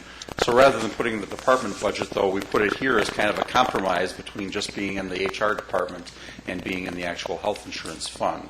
To put it in the health insurance fund now would really complicate things, because there is still a health insurance fund, but it's currently kind of frozen because it's the self-insured fund and being reserved for if we do need to go back self-funded someday. If you'd like me to explain the other items in that as well. Could you explain to us what professional services we are going to be paying for with our employee health and wellness? The professional services line is actually the health assessments, and those two items, the figures were reversed by mistake in preparing the budget. But that $111,000 number is for the health risk assessments. We don't require, but we ask all employees and their spouses, if they have double or family coverage on our health plan, to go through a comprehensive health risk assessment and a second meeting to look at and discuss the results of that assessment. So the assessment itself involves, a blood draw, screenings, consultation, height, weight, but various other blood tests to determine the health risk factors, as well as a questionnaire.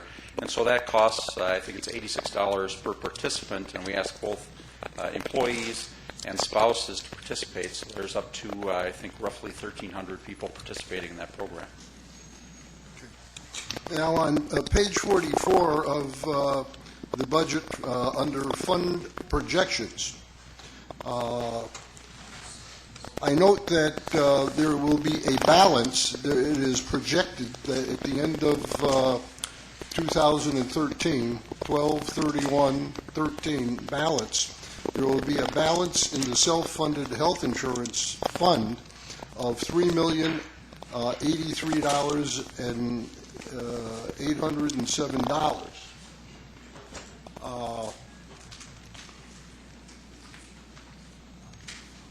Why isn't this not returned to the general fund? What kind of outlook could you share with the board is there for that fund? Because obviously that's $3 million available to reduce the levy or to pay for other programs that are needed by the citizens of Winnebago County. Yes, when the budget was prepared, to be honest, I thought there was significantly better than a 50-50 chance that we would be going back to self-funded health insurance for 2014.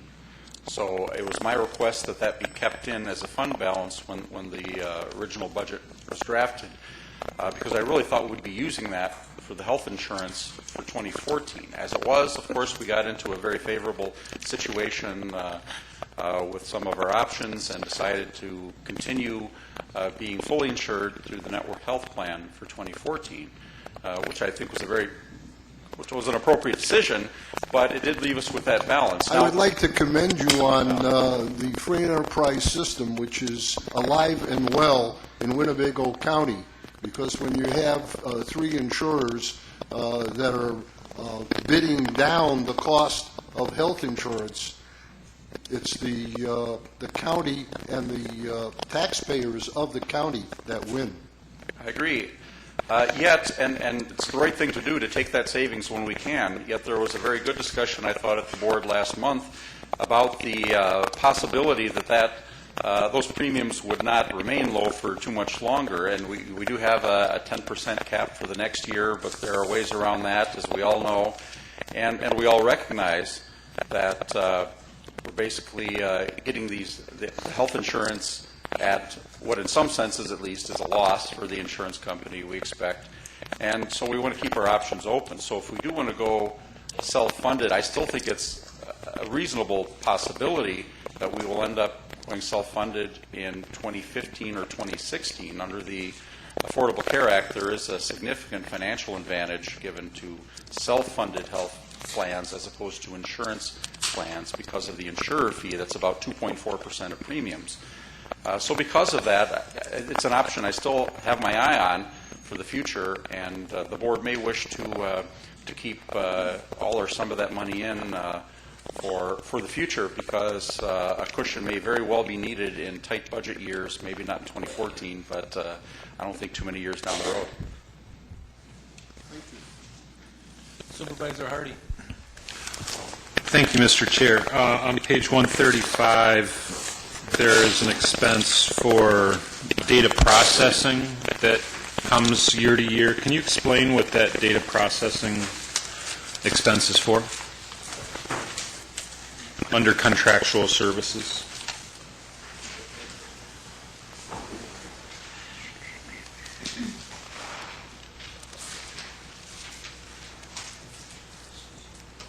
It's down near the bottom. That's the, correct, thank you. I'm just trying to get that back into mind. That's for the Munis HR information and payroll software. So that's our maintenance and licensing fee for the software that is used both by finance and HR departments for accounting, as well as keeping track of employees, recruiting, and payroll. So that's about half of the total. The other half is in the finance department budget.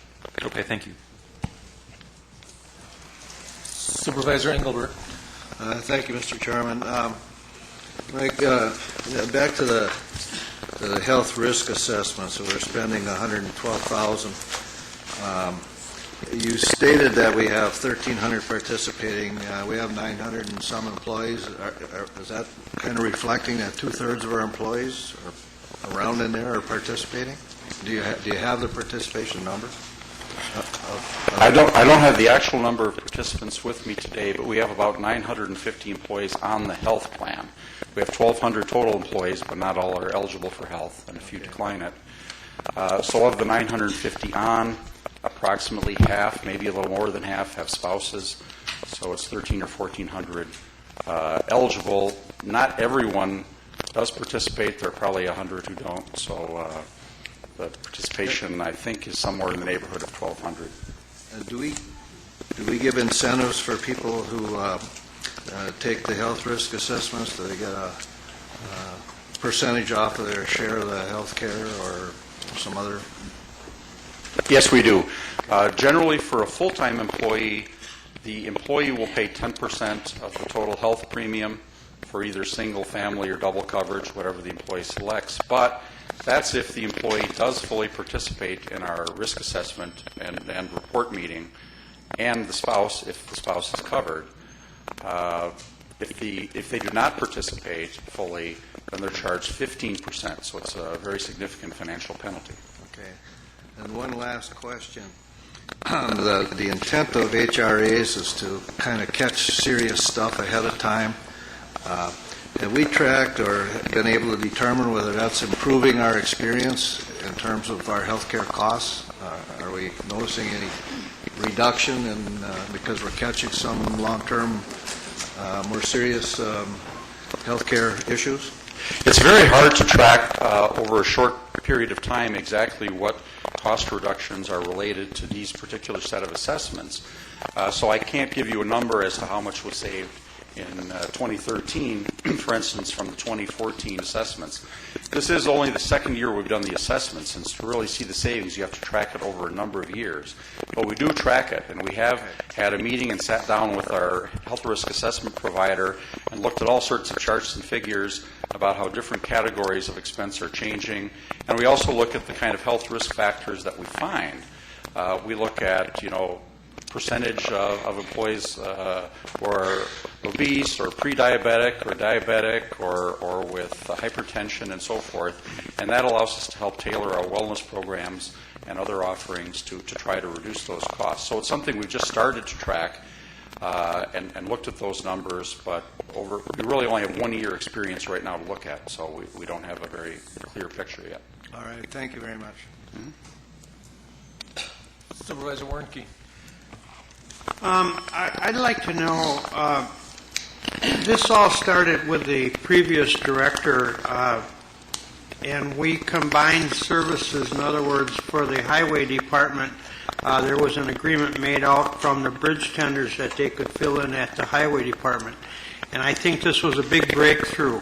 I'd like to see this continue, and so we can work to the, like, for instance, the park department where they're slow and the highway department where they're busy.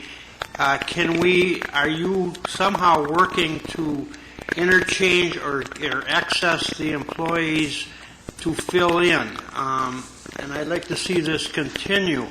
What do you think about this? Well, I'm certainly in favor of flexibility and adjusting our workforce to meet where the need is. So I'm entirely in agreement with you on that. I know when the new personnel policy manual, for instance, is adopted, it'll provide a lot greater flexibility in terms of moving employees from one position to another and giving department heads a little bit more control, a little bit more say in that, a little bit less bound by the old union rules that we're currently following. The only other issue with it is a budgetary one, and there are various ways you can handle that, either by transferring the budget money over or having a charge between departments. But certainly when I'm asked by departments, to look into things like that, I try to be as supportive as I can and work to find a good solution. What about the services? For instance, if the Parks Department, they have a lot of equipment, and could it be somehow arranged where the Highway Department would do some of this work? Certainly. I don't know details of their plans right now. The department heads involved would certainly have to be involved in that decision, but from an HR perspective, I certainly have no objection to using employees where they're needed. Well, I would like to see this continue where we can combine some of these services, because all it is a duplication, and I think there could be a lot of money saved by combining some of these services and the employees. So, thank you. Supervisor Hamlin. Thank you. Thank you, Mr. Chairman. On page 77, about halfway down, it says employee health and wellness. Is that the same employee health and wellness that we're talking about now, or is this double entered? The employee health and wellness line is the one I was referring to in response to Supervisor Eisen's questions that included the health risk assessments and the flu shots and the wellness committee budget, as well as the one I didn't mention was the employee assistance program for employees. Thank you. Supervisor Olson. Thank you, Mr. Chairman. Quick question on your plans. Do they cover pre-existing conditions? The health plan, I want to make sure I get this right. It currently covers, we have an open enrollment period, and an employee that comes in may be subject to a pre-existing condition exclusion, but I think that goes away next year because of the Affordable Care Act. It goes away January 1st. That's why I asked. Will that have any effect on your premium costs? No, that's included in the premium quoted that was discussed last month. Okay, thank you.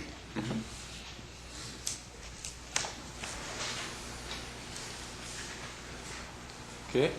That department also covers the workers' compensation fund that's on page 140.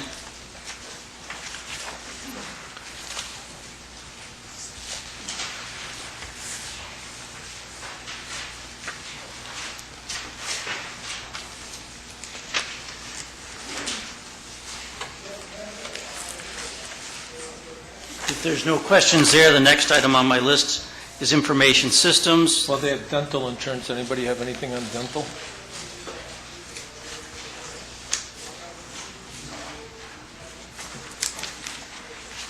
Okay. The information system starts on page 184. They're budgeted for 16 full-time employees, the same as the prior year. The summary of significant changes for that department are on page 189.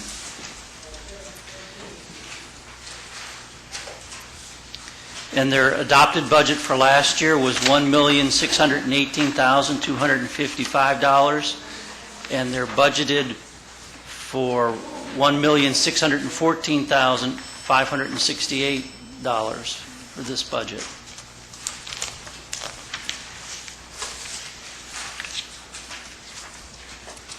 Patty Francoeur is in the back if you have any questions. She's head of that department.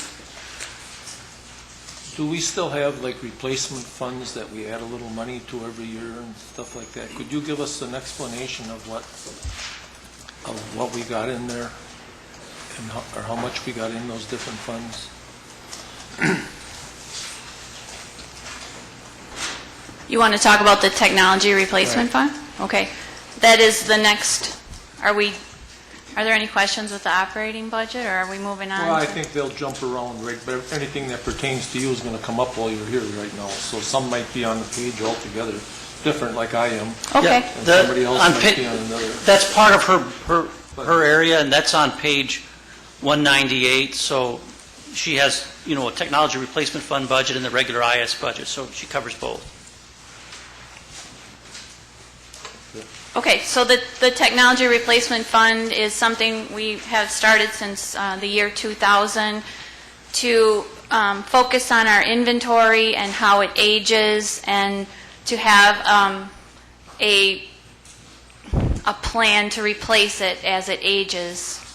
So this year it is significantly different than previous years because we did restructure the account a little bit. We have a very comprehensive inventory now. We've given everything an age, and basically what comes out annually is the items that we need to replace or that should be replaced based on age. Doesn't necessarily mean they have to, but those are the ones we review each year, and that's the amount of money and the items that show up to be requested to spend each year out of technology replacement. Supervisor Eisen. Thank you, Mr. Chairman. To what extent will you be supporting the Sheriff's Department as well as the municipalities with the new communication system? Well, we have a close relationship with the Sheriff's Department. We spend quite a bit of time. They have a lot of technology, a lot of software that's involved, and we do support them quite a bit. With the new system, we do have staff putting time in on that, and we do participate heavily with Foxcom. So we also, in some instances, reach out and assist the other agencies as well. Do you charge them for the services? No. Intra-departmental? There's no charge off to them for consulting and? We don't charge for our time to any department or to any agency that we work with. Okay, we got to support your budget. What? I didn't understand. Supervisor Haig. Thank you, Mr. Chairman. In regards to the regular portion of the budget, were there some increases in salary in your department over the course of the last calendar year? There probably were a couple hires that had written into their offer letter a step increase. But that was just budgeted for right out of your salary portion of your 2013 budget? Those would be, yes. And I may have asked for a couple increases just due to performance and retention. And those were also part of the regular 2013 operating budget? I just asked because I don't see anything in the salary contingency fund, and I thought maybe that's where that might come from. They're planned in there. That for 2014, there's not a separate line for that. The actual increases that are written into an offer letter, for example, are in the salary projected for 2014. And in regards to Supervisor Eisen's question about chargebacks for technical support, we've had that conversation in committee. Believe me, we've had that conversation in committee. And I think what it specifically boiled down to was the point, or perhaps the fact, that other departments would not engage the Winnebago County Information Systems Department if there was a chargeback. That maybe they would look for a more, I don't know, not necessarily a more convenient source, but a less expensive source for doing those operations. And part of my argument for maybe having a chargeback was the fact that there's an administrative fee when different departments go to the highway department to get their gas. You know, if we're gonna do that and allow one department to engage in profit taking to a certain extent, why should information systems not be allowed the same leeway? And that was the answer. So we did talk about that in some pretty good detail. Thank you. Supervisor Singstock. Thank you, Mr. Chairman. Earlier, I picked on the sheriff for having 7 tax levy increases in 8 years. I want to give Patty credit on page 188. She's had 4 reductions in 4 years in tax levy. She has a pretty hard-working department.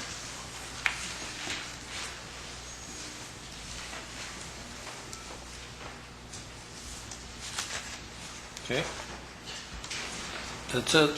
The next section Thank would you. be facilities and property management, and that starts, I believe, on page 201.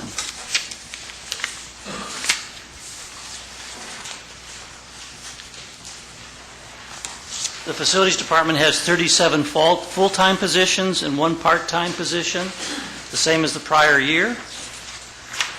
The summary of significant changes is on page 206. And their adopted budget in 2013 was $4,744,000, and their executive budget proposal for 2014 is $4,945,000.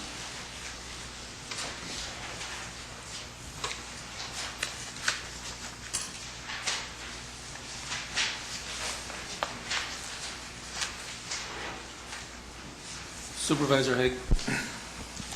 Thank you, Mr. Chairman.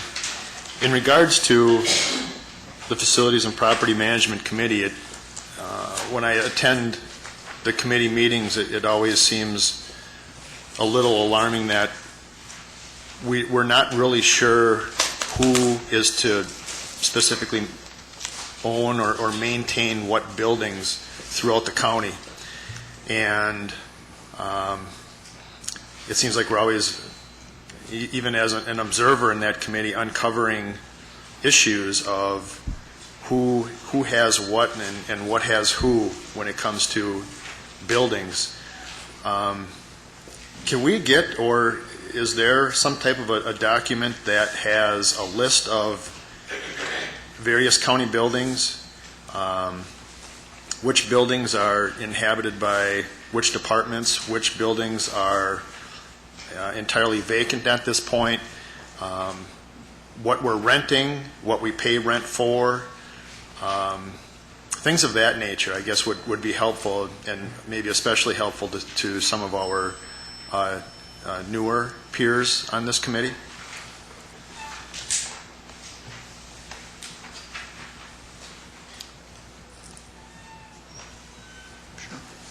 I guess I don't have a list of all that. I do have a list of all the buildings, but as you have mentioned, historically, the facilities department started out with, it was called courthouse maintenance, and then about 15 years ago we started branching out and getting more and more buildings. Over the last few years we've picked up a few more. I think I can get you a list of all the buildings that we've got. I can probably highlight the ones that I know that I take care of, but there are other ones like the highway department is an enterprise fund, so their cost structure is different than my cost structure as being on the general fund. And there's a lot of historical ways that the county had done work. So I can kind of give you an answer, but I don't think I can give you a comprehensive one. Maybe the question should be phrased like this. Do you think it would be beneficial to Winnebago County to have a very accurate, articulate list of what buildings we have and which ones are to be paid for, to operate and maintain by what department? I guess I have opinions, but I work for the county board, I work for the county executive, so can I keep my opinions to myself?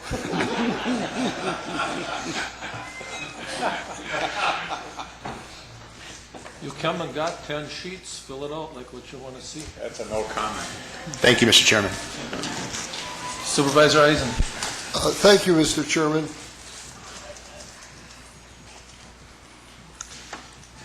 For several years, there had been tension between Parks Department and facilities on employment of plumbers and electricians and the like.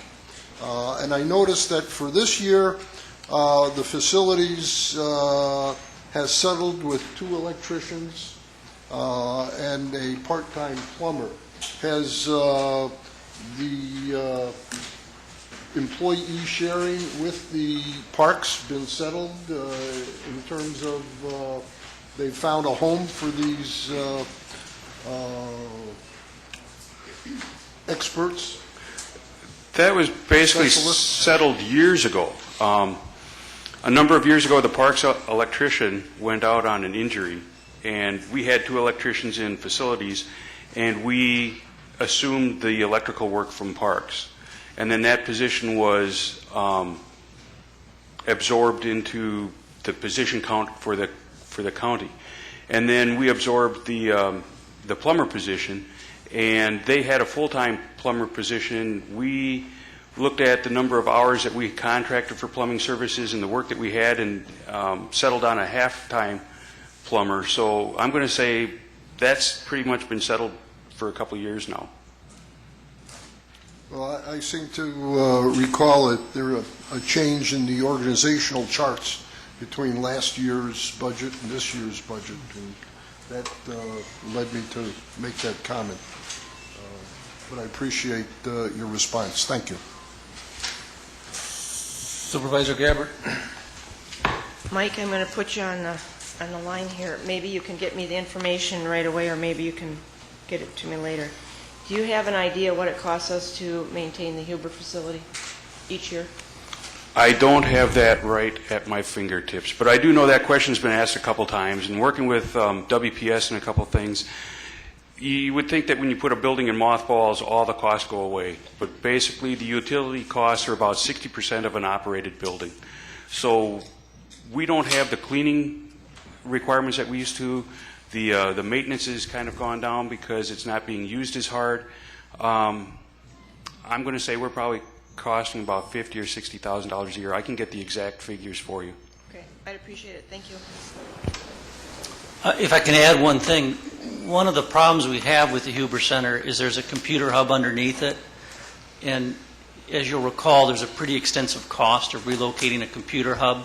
We had to do that when we took down the pavilion because that also housed a computer hub. But we do seem to have the unfortunate luck of those buildings that we could most afford to take down tend to house technology that makes it very expensive to relocate it. Supervisor Farley. Thank you, Mr. Chairman. Mike, I'm looking at page 206. Do you have your book here with you? Yes, I do. About a little over the third of the way down, and this is the significant changes from 2013 adopted. You have in there capital improvements of $110,000. And then it says go to capital outlay schedule. I'm not sure I'm going to the right page, but then I went to page 213. And I'm not finding it. Can you just tell us what that's for? Apparently we're approving that expenditure in his budget. Is that correct? Correct. On 213, there's actually expenditures of $294,000. That on 206 is the increase over what we had in previous years. Okay, so that is just the increase. Correct. Not total. All right, thank you. Supervisor Warnke. Mike, I'd like you to talk a little bit about the airport terminal building. The Aviation Committee has decided that we'd like to start a discussion on the future of this terminal building. We're having a joint meeting with Facilities and Aviation on November 6th at 8 o'clock, and I think it would be in the benefit of all the supervisors that can make that meeting to listen.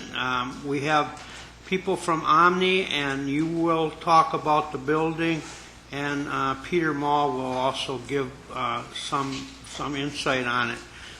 Can you just give us a brief history of that terminal building and you know what we're facing now, so that people know a little bit about it? Well, I've gotten involved in this a little bit more over the last year, and the beginning of it was that building is our next building to do a roof replacement on. And taking a look at the roof, if it was an easy roof, we'd be looking at about a $500,000 job. We've had a roofer up there to take a look at some leaks that we've had fixed, and because of the way the roof is constructed and the building's constructed, he's estimating that it could cost another half as much. So we're looking at a price for a new roof of between $500,000 and $750,000. We're basically using a building only 30% to 40% of the capacity of the building. It was built as an airport terminal to handle passenger flow, and we no longer have that kind of traffic through the building. So what we need to take a look at is what is the most cost-effective solution to the county for the expenditures. We have the capital expense of the roof. Last month we talked about we have one boiler that we have to replace. There's two other boilers that we probably will need to replace in the near future. We're paying utility costs for space that we really don't need. So the joint committee is going to be probably the first step that's going to take a look at all of these costs and maybe start looking at a cost-benefit analysis on the different options that we have to solve our needs there. Might I also say that at that meeting we also will have tours of that terminal building, so if anyone is interested in looking at what we have out there, I would suggest you try to make that meeting on November 6th. Thanks, Mike. There were some changes that they were going to make down the hall here on Clerk of Courts that she needed to operate efficiently. Where is that at? Or what's happening with that? I believe that's going to be in the capital project for next year. I forgot to ask her that. Well, she's there. Is that in your capital projects for next year? I believe that it is in for 2014. You believe? What page would it be? My understanding is that we're kind of on a hold because of the courthouse study that's going to be done in this next year. So we don't want to make a huge expenditure in consolidating if they intend on moving us somewhere else. If we don't end up moving off of this floor, then our plan would be to consolidate us all in one area. Supervisor Olson. Thank you, Mr. Chairman. Mike, for the benefit of a new person going through my first budget hearing here, could you please explain a couple of things for me? The maintenance building account and the building repair account, what is the difference between those two? If you could bear with me a moment. Sure. I'm referring to page 206 here.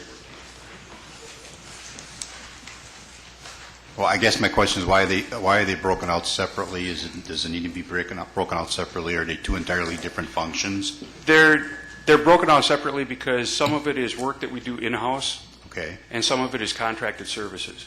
Okay, so which one would be the contracted services? Let me see if I can find the... On page 206, you don't have the account numbers. Yeah. Building maintenance is usually ours, Okay. internal. Okay. And then building repairs is usually the contracted services. Okay, and then what is the professional service? That would be when we have to hire architects or industrial hygienists or people like that that provide us the professional services that basically require them to be licensed. Okay, thank you very much.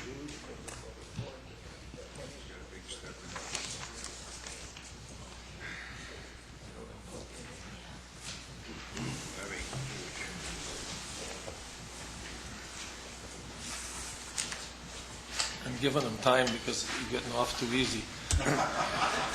Okay, I guess that's it. The next budget is the District Attorney's Office, which is on page 216 it starts.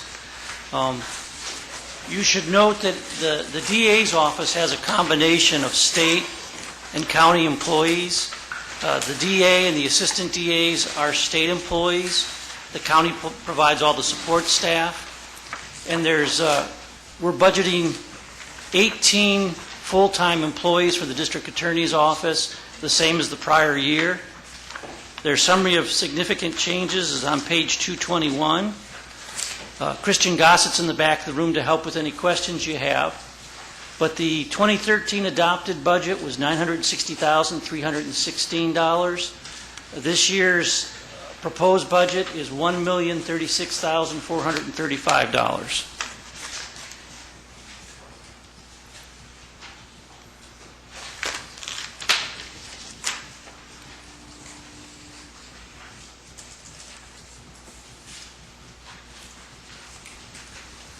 Supervisor Egan. Thank you, Mr. Chairman. I was wondering on the positions that are here, there's two positions, adjustment for legal secretaries to program coordinator and administrative assistants. What are they? And $81,000, just about $82,000.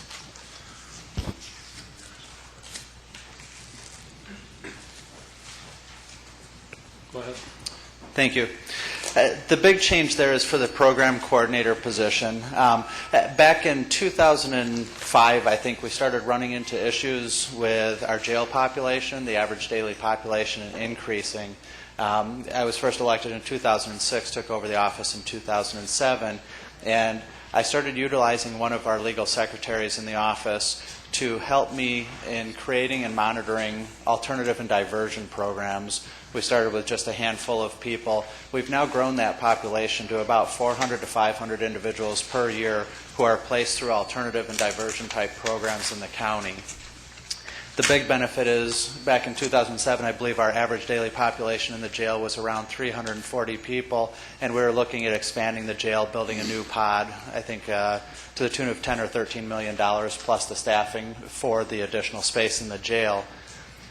I believe over the last couple of years we've maintained around 303 people for an average daily population, so the jail expansion came off the table. We're no longer looking at doing that. However, we've also grown these alternative and diversion programs to the point where we are now talking 400 to 500 people. Problem that I had was I had a legal secretary position handling a program coordinator position. Our county does have program coordinators for drug court, STOP, VIP, and all of those individuals were paid about twice what my own program coordinator was paid. And by comparison, we handled the 400 to 500 cases per year. VIP, for example, is about 100 to 150 cases per year with 2 program coordinators.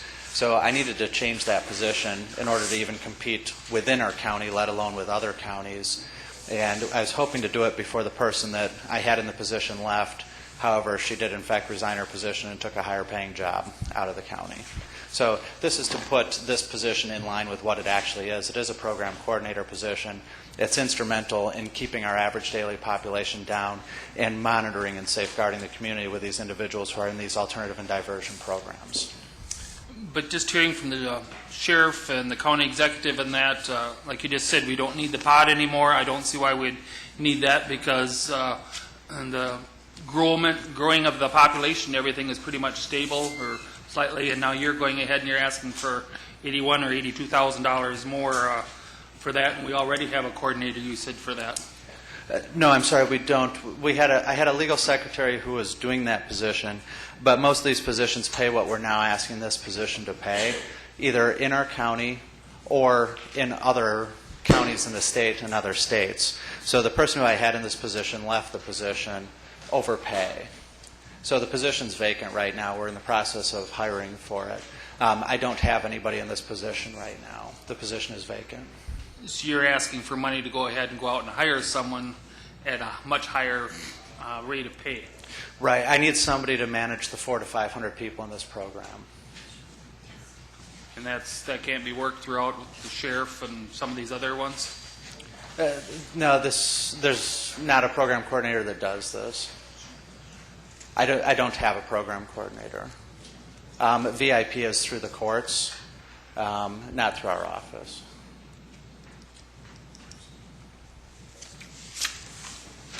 Thank you. Certainly. Supervisor Eisen. Thank you, Mr. Chairman.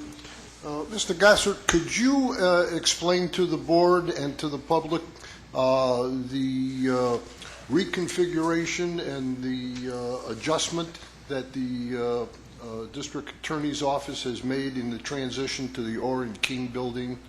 This has been something that has spanned several years, bringing the department back into county facilities and avoiding the expense of having to rent space and having the department scattered. Could you give us an up-to-date? I know that the board had taken a tour of the facility earlier this year, but could you bring us up to date and explain to the public your situation? Sure. At this point in time, we're completely moved into the new location.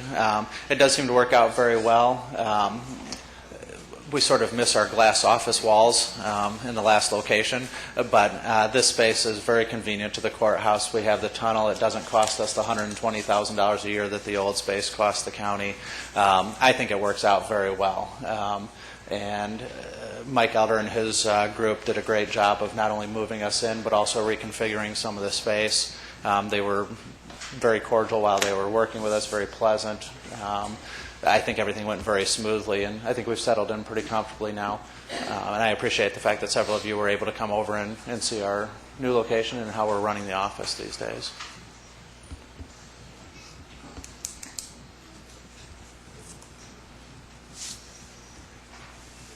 Supervisor Engelbert.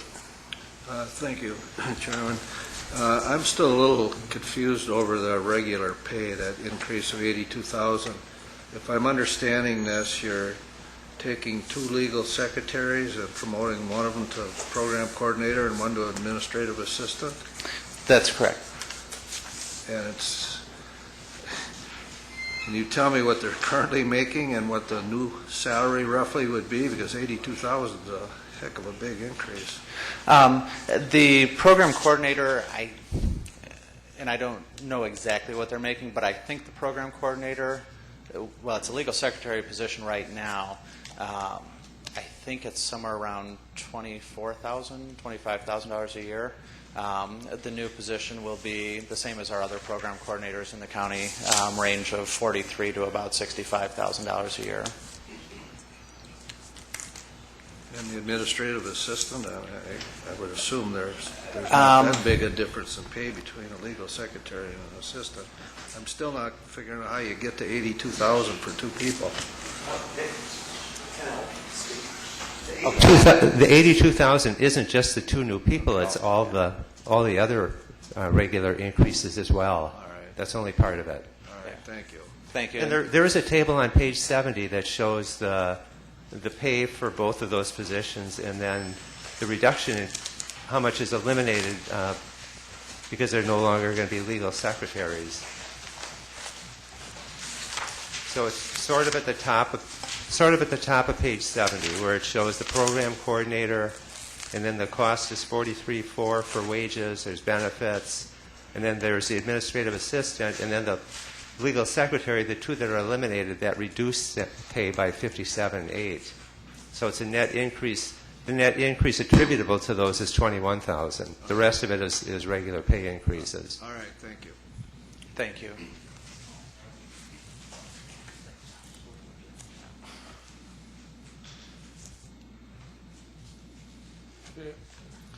The next section of the budget is the county coroner at page 265. Barry Busby is the coroner, and he's in the back of the room.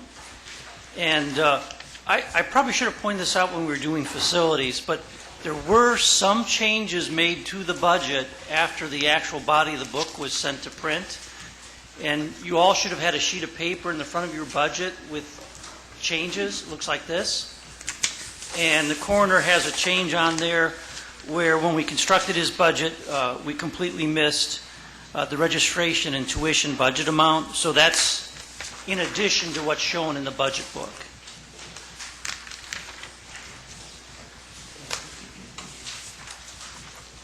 Now, the county coroner's office only has one full-time employee and one part-time employee. However, he also employs a series of deputies, and one of the changes in this budget is we haven't changed the way in which the deputies have been compensated for many years, and we're increasing both the per diem amount for taking call and the per incident that they actually report to. We're changing that rate a small amount as well, and that's built into this budget. The coroner's budget for the 2013 adopted budget was $227,047. I'm sorry, $227,047, and it's now budgeted for, is that right? $226,382 plus the additional amount on this sheet. Chuck, is that right? Something? Okay. Yeah.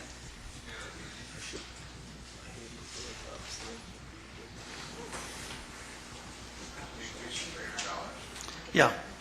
900. We'd have to add 900 to this number, so it's about a $300 increase over the prior year's budget.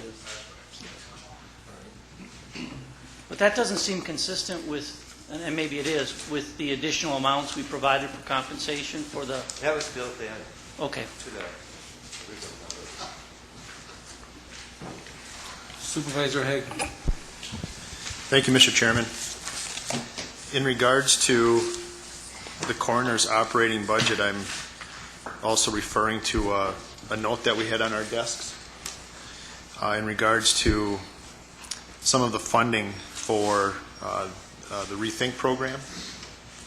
Sure, yes. Can you elaborate a little bit on that? For Rethink? Correct.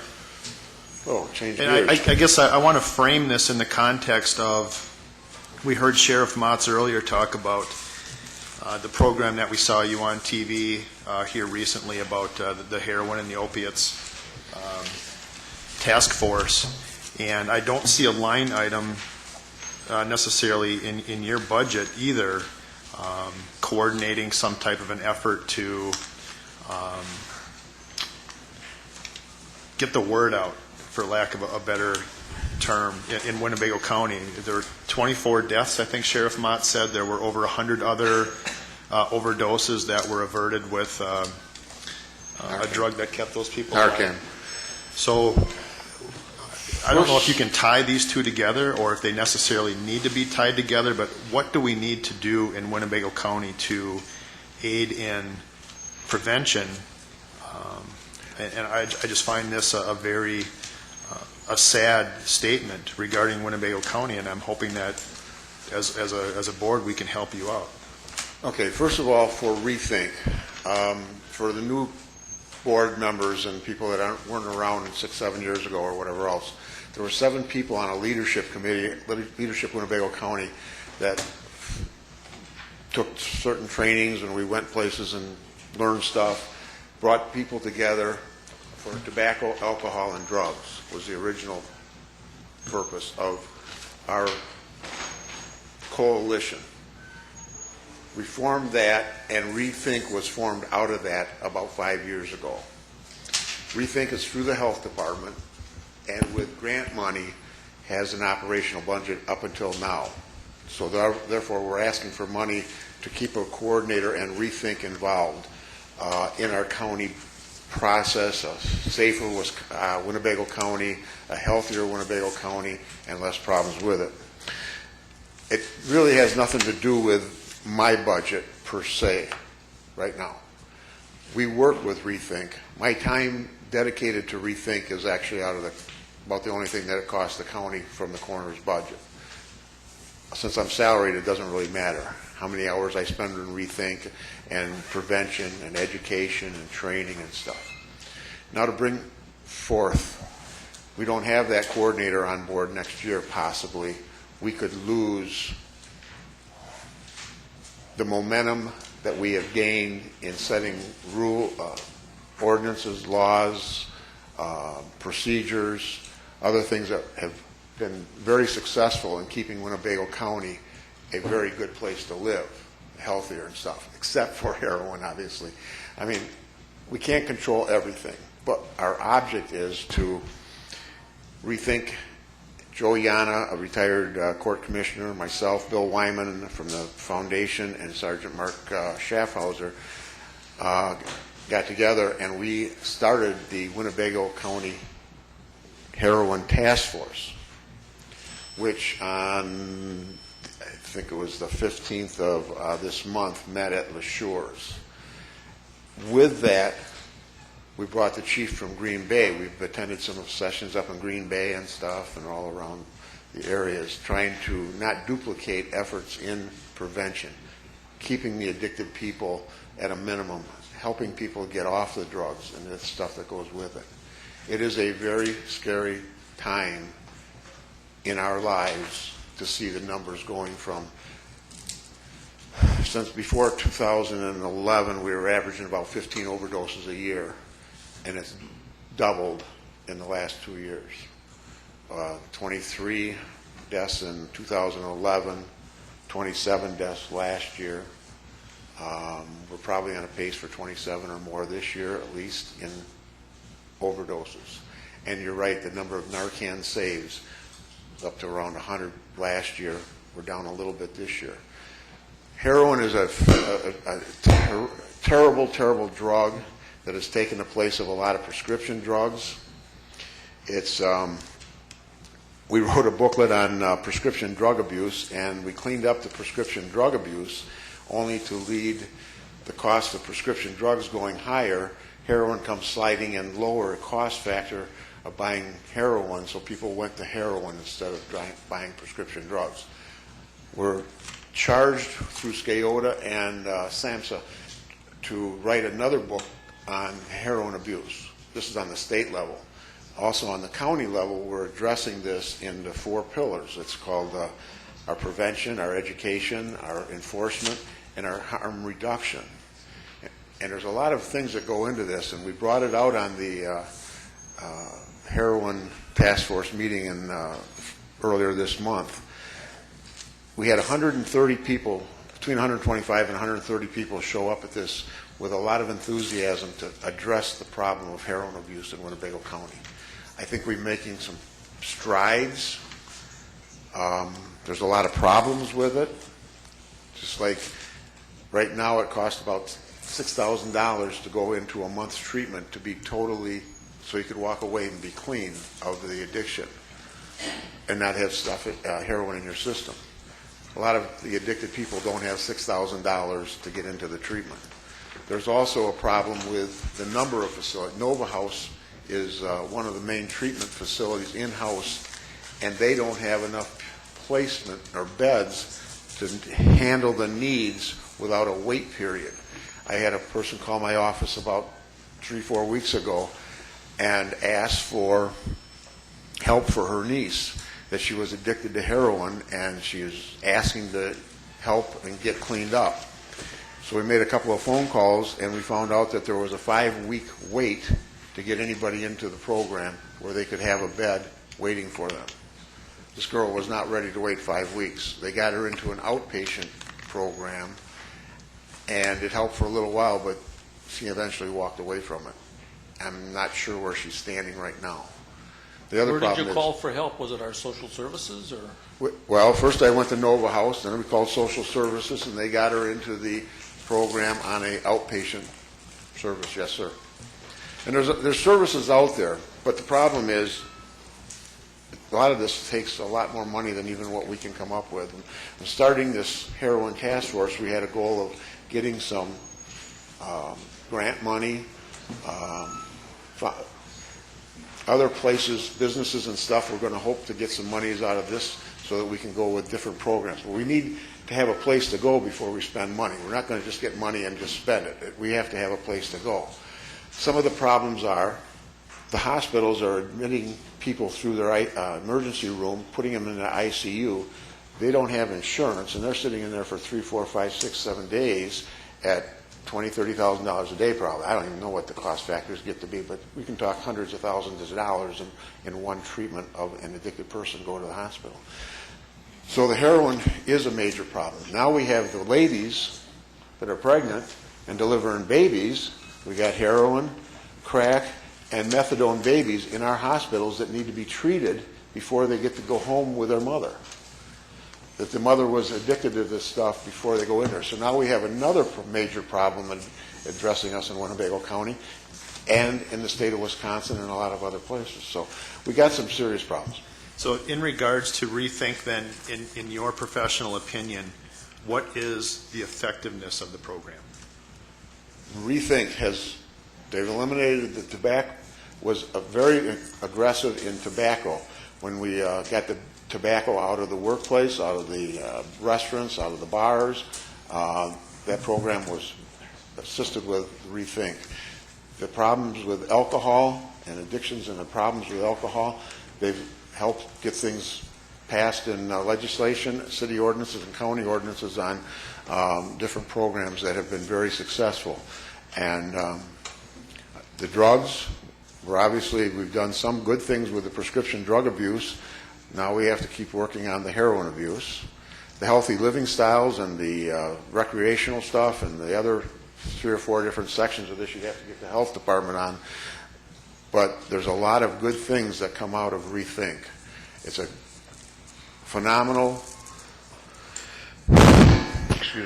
it's just phenomenal to have somebody there to help us get Winnebago County online with where we should be, I guess. So in regards then to Rethink, at the end of the day, Rethink and this other task force program, where would you focus our attention in this budget document as to where we could put money that would help avert these scenarios in Winnebago County? Well, I think keeping the coordinator and the people that are running the Rethink program right now need to be in place. That's an ultimate. I mean, keep them in place. They have Heidi Keating is the coordinator for that part of the program, and she's doing a very good job. Lisa Brown was the coordinator before this, it's an exceptional job, and she left for the private sector. But these people have brought us and keep us going in the right direction. You need somebody to focus that can spend full time doing it. I mean, as a coroner, I'm involved in a lot of prevention, a lot of education, go out and talk to a lot of groups and schools and stuff. But who's listening to an old man? These kids, I'm sorry, but these kids, you can tell them what the problem is. You can take them to the water, but you can't make them drink it. Yeah, we all heard Sheriff Mott speak earlier about how he's adding a couple officers, he's adding a couple detectives. He's spent, I think it was roughly $140,000 in overtime just on the detectives this year, and he did attribute some of that spending to the drug problem and the peripheral crime issues based on the drug problem. So however we can address that as a board, maybe I'll be bringing forth an amendment to make Rethink continue to happen in Winnebago County. I just think it's tremendously important, and I thank you for your efforts. Thank you. And again, with that, I know the Oshkosh Police Department started their own mini MEG unit and have addressed some of the drug problems right within the city. Like you said, Sheriff Motz has been on board with me and the other people all along. We've started, again, back in prescription drug abuse and stuff. And then we had a couple of 3-4 years ago, we had a meeting with the chiefs, the sheriff, the DA, she's gone now, the MEG unit officer and other drug officers. And we got the support of the courts. You know, getting the people off this heroin and all the drugs and alcohol addictions is very important to keeping it cleaner for everybody, safer. Supervisor Gabbard. Supervisor Haig hit most of the highlights, but I have a question for you, Barry. What would you say, how much of your time is spent with this Rethink? And number two, how many of the heroin saves go right back into it? I mean, have some of the saves become deaths, or are we seeing some progress in the saves? I was asked to be on the heroin task force for the state under Sciota, and that's one day a month usually that I go to Madison to help write another booklet on that. And it started with, again, alcohol, the prescription drug, the Good Samaritan Law, the Wisconsin Leadership Committee on Alcohol Abuse, and now the heroin that I've been involved with on that level. That takes a little bit of time and some planning times too. For the Rethink, we have our meetings and our coalition. There's a little bit holding off on some issues right now on new laws and stuff. Some of the state legislatures are going in the right direction on some of the things, and some of it they're missing the call on. So I do spend some time on the prevention thing, and I think that's an important part of being a coroner, is when you see tragedy every day and you can avert this or keep it from happening, would be a goal to keep people alive. And it's important to keep them off of it. As far as the number of people that get saved, and just to tell you what, I wish you could all have been at the heroin meeting, but just to tell you what happens with Narcan. I was in the hospital a few months ago taking care of a patient that had died, and it happened to be in Theta Clark, and the doctor was just bidding us farewell, and we were saying goodbye, and then he said, "Oh, wait a second, you better stick around. We have a pulseless non-breather, PNB, not breathing, no sign of life, a couple minutes from the hospital, and the ambulance crew is just getting there now. You better stick around. It sounds like you're going to be coming back anyhow." Turns out the guy was on an opiate. He was pulseless non-breather. They injected him with the Narcan, and within about 5 minutes, he comes in on the stretcher, and he's talking faster than I'm talking right now. He's back alive, and the doctor looks at me and says, "That's a dead man walking." That's what Narcan does. It can save the people. A lot of the people have been saved more than once. There are a lot of them that aren't smart enough. I had heard one story in the state 9 times that the guy had been Narcan and brought back. There's a lot of the stuff that they got to want to help themselves to a certain level too. But each one of these addicted people, and we haven't had anybody under 18, to my knowledge, die of heroin right now. Most of it's from the late teens up to 60s. So it's a wide variety of people that are dying and getting addicted to this stuff.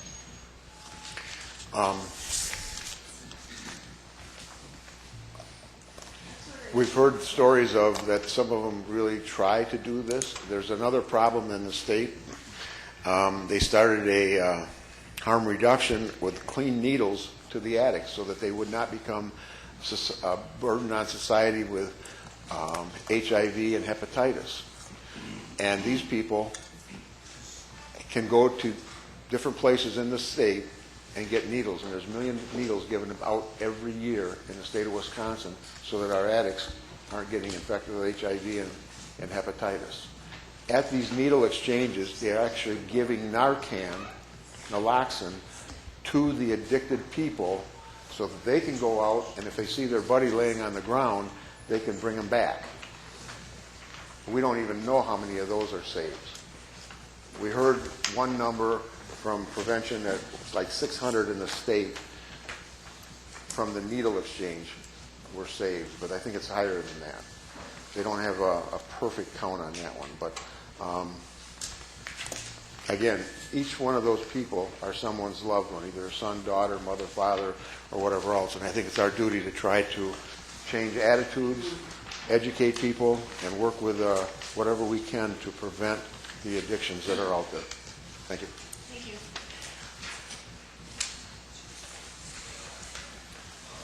Supervisor Ramos. Thank you, Mr. Chairman. Just wanted to follow up on some of the comments from Supervisor Haig, and certainly supportive of them, but just wanted to flesh out a couple things in regards to rethink as it relates to this budget. This budget actually includes funding currently for the Rethink program and the Drug-Free Communities Coordinator. However, subsequent to the publishing of this budget, learned that the next 5-year cycle of grant wasn't actually funded for that program here. Now, I'll tell you that program wasn't actually, Drug-Free Communities wasn't actually funded for any other area in the state. However, that $125,000 was in this budget, so what you're hearing about is funding to be reconsidered, to be transferred from somewhere else to continue that funding over the next year, and then hopefully at that point in time, we would be able to successfully apply for and be reinstated for another 5-year funding cycle for the Drug-Free Communities Grant Program. We received that grant for the last 5 years, and that was a $625,000 grant funding. So what we're looking for is $125,000 to continue that momentum over the next year, so that then we can apply for further 5-year funding going forward.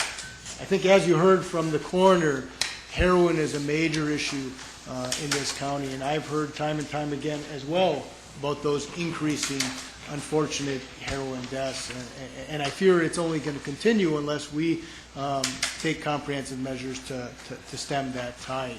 I think Rethink and the coroner's office are on the right track, and we want to continue that momentum, and by reinstating that funding over the next year, I think we go a long ways towards doing that. So what I will be doing is I've already crafted an amendment for a budget transfer to allow for that $125,000 of funding going forward over the upcoming year, and you should see that either later today or tomorrow. Thank you. Supervisor Eisen. Oh, thank you, Mr. Chairman.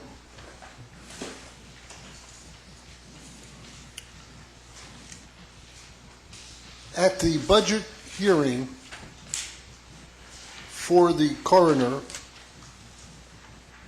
at the public, at the Judiciary and Public Safety Committee meetings, the coroner asked for a adjustment to his staff such that his chief deputy would be made a full-time position. In the discussion at the committee, there was a consensus of the members that this was a good idea, and when the coroner met with the county executive, this particular effort was nixed. I'd like to make reference in support of this effort to put this full-time chief deputy coroner into this budget. I will reference Wisconsin Statute 59.35, parent 1. It requires a coroner to appoint some proper person who is a resident of the county chief deputy coroner. That's what it says. Wisconsin Statute 59.35, parent 1 further states, in case of a vacancy in the office of coroner, the chief deputy coroner shall in all things and with like liabilities and penalties execute the duties of the office until the vacancy is filled as provided by law.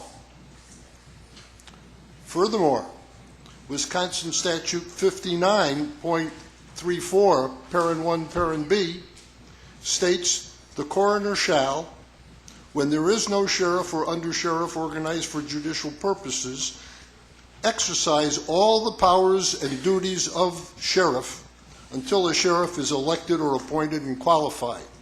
It also goes on further to state that if the sheriff needs to be incarcerated, it's the coroner whose responsibility is to see to that.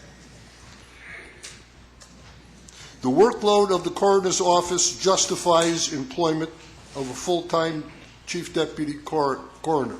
This was presented to the committee. It compels a county of 167,000 population to employ a full-time chief deputy coroner, available to assume the duties and responsibilities of the coroner. I would like our coroner to, Mr. Busby, could you please present your case to the board? I've tried to go to state statute to support the need or the justification for a full-time chief deputy coroner. Will you please state, if you're still interested, in the amount of money that we would need to fund this position? Sure. I did present to the county executive in my request for a full-time chief deputy, and I gave an alternative to raising cremation fees up to $200, which still keeps us in the, well, I can tell you, at $200. Yeah, Mr. Busby, don't go into where the money comes from the budget or it comes from another fund. We don't need to discuss the cremation fees. I think that there was some mixed consensus on that issue. Yes. The need is for Okay, the just position. a little history on why it was nixed by the county executive, and then eventually came back with a little bit of incentive for. Pardon me. For the deputies and the chief deputy that I have now. I was looking to get a chief deputy. Actually, I wasn't quite ready for this one. I thought it was coming later, but the chief deputy I have now is an excellent person. He's very trained, very qualified, and could very well do the job in my absence. And I don't want to lose that person. And I think that we stand a chance of not keeping good people around if we don't take the chance and hire within the department. The coroner's office, for 17 years that I'll be coroner in May, so 16 and a half years, has operated with assistants that are part-time, hired by the coroner, trained by the coroner, and I've been very successful with the people that I have had, and I appreciate them immensely. Unfortunately, the coroner's office kind of gets the leftover. Nobody wants to talk about death. Nobody wants to talk, what we have to do and different things. But the job is a full-time job. The job is not necessarily a pleasant job when we go out and do our job. So to keep good people around is important. Somebody that, if there is a tragedy, we can call on extra people to come out of the woodwork to fulfill the job. To have full-time deputies would be ultimate in the coroner's office. And again, I can, without going into detail then, there is ways of making the funds available. But to have a full-time deputy would, if something happened to me, he could take this place, like Paul said, or Supervisor Eisen said. Assist in follow-ups, maintain his normal work week the way he's doing it now. He's going to get paid for what he's doing. He's not making enough money to not have to have another part-time job along the way. We just want to have the quality that is maintained in the last 16 years keep improving, and I think we can do this with full-time positions down the line.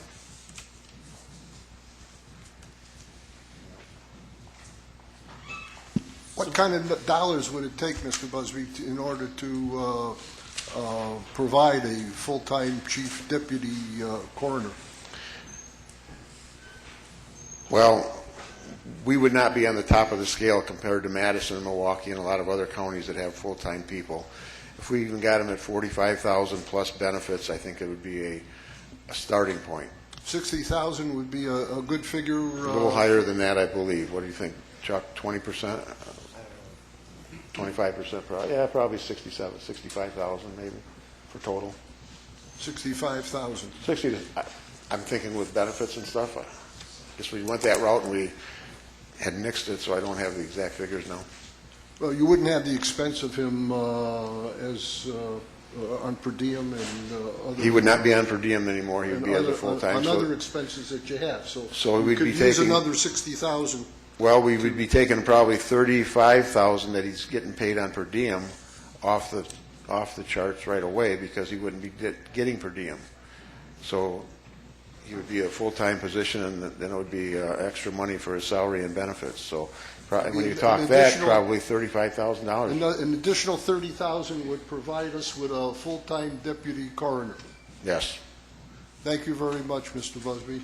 I would like to, if anybody on the board would like to examine the official, it says unofficial text of the state statute that identifies the deputy coroner and says that within 10 days after entering upon the duties of the office, the coroner shall appoint some proper person who is a resident of the county to be chief deputy coroner, and all the other points that I had presented before. Thank you, Mr. Busby. Mr. Eisen, there is one more thing that is on the board on this, is that deputies have to be trained eventually.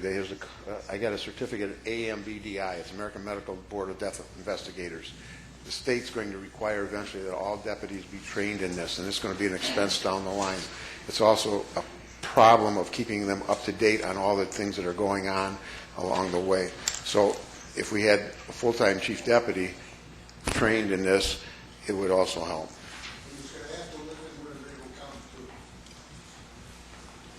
You wanted to comment? Yeah, because that's something that Chuck and I changed in his budget proposal. We did entertain the notion of having a full-time deputy coroner, but after lengthy discussions with Mr. Busby, it became apparent that this individual would not have assigned working hours. They would not be coming to the coroner's office to have a regular schedule, that they would continue on an on-call basis, being paid an amount for the times that they're taking call, and being paid an amount. How they do it now is they're paid an amount for when they're taking call, and they're paid an additional amount when they actually respond to a call. If we move this to a full-time position, one would expect them to have regular working hours. And what Mr. Busby was proposing was that they remain an on-call employee. So instead of instead of compensating them by a salary if they weren't going to have assigned working hours, Chuck and I thought it was better served to simply recognize the individual as being the deputy coroner and giving them a higher rate of reimbursement for their on-call and for actually doing the death calls. So we did increase the compensation to hold on to a good person, but if they weren't going to have regularly assigned working hours, we didn't want to shift them from on-call and per incident rates to a salary. If they were willing to work a full-time schedule, then we would reconsider that. But this individual has another job that they have to keep, and Barry was not proposing that they have regular assigned working hours. We went over that at length. Supervisor Furry. Thank you, Mr. Chairman. I think after this lengthy discussion, my questions have been addressed. Supervisor Winnebago. Thank you, Mr. Chairman. There's a lot more to the story that we've said so far, but I have a question on page 269. It lists your department has one full-time and one part-time. I assume the one part-time is the deputy that you're talking about. No, she's the assistant that's secretarial. What I'd like to know is how many other assistants do you have that are on call? There's 8 deputized people in Winnebago County. Right now, there's 3 of them that aren't taking call for purposes of personal reasons, and I just had 1 resign. So I've got 5 that are actually taking calls right now, and I have 1 person on call at all time. Either myself or one of the deputies are on call. And there's often times right now, there's 2 or 3 deaths at a time. The other day, the chief deputy, person acting as chief deputy right now, had 3 calls. So he calls me and says, "Hey, you got to come out and help me, or can you help me?" I says, "Yeah, I'll take this one. You take the other 2 because they were not as complicated as the one I took." So I mean, we are always overlapping sometimes, and you can't hold up law enforcement. So this need for, and the number of deaths are not necessarily increasing, but the complexity of some of them are. So we do need people around that are qualified to handle it. And as far as work schedule, we would have had him on I think the question wasn't so many of the hours, because I'm not hourly, I'm a salary position, and my responsibilities are 168 hours a week. His responsibility would have been something like 80 hours, 76 hours a week, something like this, where he was either on call or at death scenes. That's what we had worked with, I think, at the Judiciary Board and stuff like this, that it wasn't that he was going to be hard to say which hours is he on call or whatever else, but if he's on call, he can't do all his other functions, or go have another job or go fishing or a lot of other things. So that I think there's a misunderstanding on that, Mark. The other issue, of course, was that we've already increased the cremation fees 3 times in the last 8 budgets. No. Yeah. We've increased the cremation fees 3 times out of the last 8 budgets. 8 budgets. I definitely disagree with that. We have started, when I started, it was like $75. It went up to $100. And this is since 16 years, it's got up to, and it was, I think under you that it went up to the 150, and that was like 6 years ago. It's been 150 for at least 6 or 7 years. It's gone from 75 to 150 in 3 $25 increments. Well, then if you want to bring it on that, the state rates for this, for other counties, we fall 38, tied with 38 to 43 at 150. We're well under half, and the highest one's getting 325 just for the cremation. We don't sign, well, we sign death certificates, but we don't charge for that. A lot of the other counties charge for signing death certificates, and I don't think that's the right thing, but cremations is an option that people ask for. And when I asked to go to 200, it still kept us at 16th in the state, so we're still only in the top 25%. And most of these people, like I said, for combined fees are from $475 to all over the books downwards. So 200 is not out of line for a cremation when you look at what's happening. I'm supposed to go to Madison and give them all our cremation fees, because just for them to take a picture, they charge $265. And just so people understand what the cremation fee is, if a body's going to be cremated, if there was foul play, that would destroy the evidence of foul play. So, people contract with a funeral director to handle the cremation, but the family has to pay a fee for the coroner to do a quick inspection of the body prior to the cremation, so that if there's any evidence of foul play, that would be noted before the evidence is destroyed. So that's what we charge $150 for, is for a coroner to go out and take a quick look at the body before it's cremated. No, it's not a quick look. It's a serious investigation of that person hasn't got a.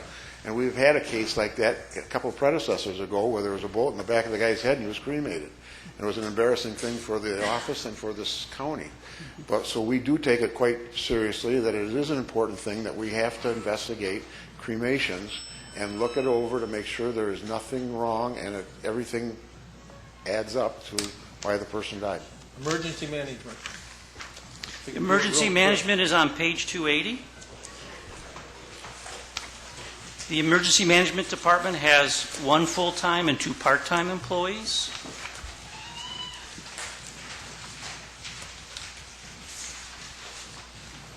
Linda Coleman is in the back of the room, can help with any questions. The summary of their significant changes is on page 281. And the levy under the adopted budget last year was $187,698. The executive budget proposes $192,251.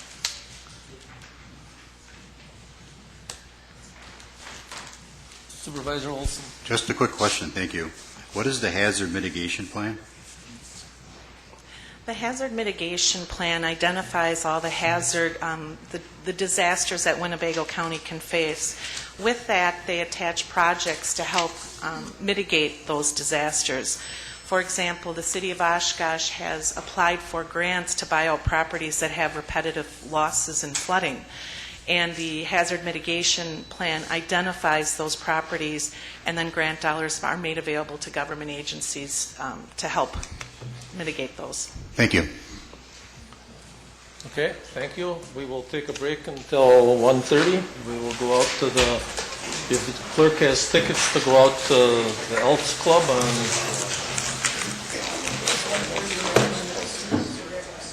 we'll be starting with the students here at 1:30. So it'll probably be 15-20 minutes after 1:30 by the time.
The Winnebago County Board is currently in a break. Please stay tuned for continued coverage. For broadcast times of local government meetings,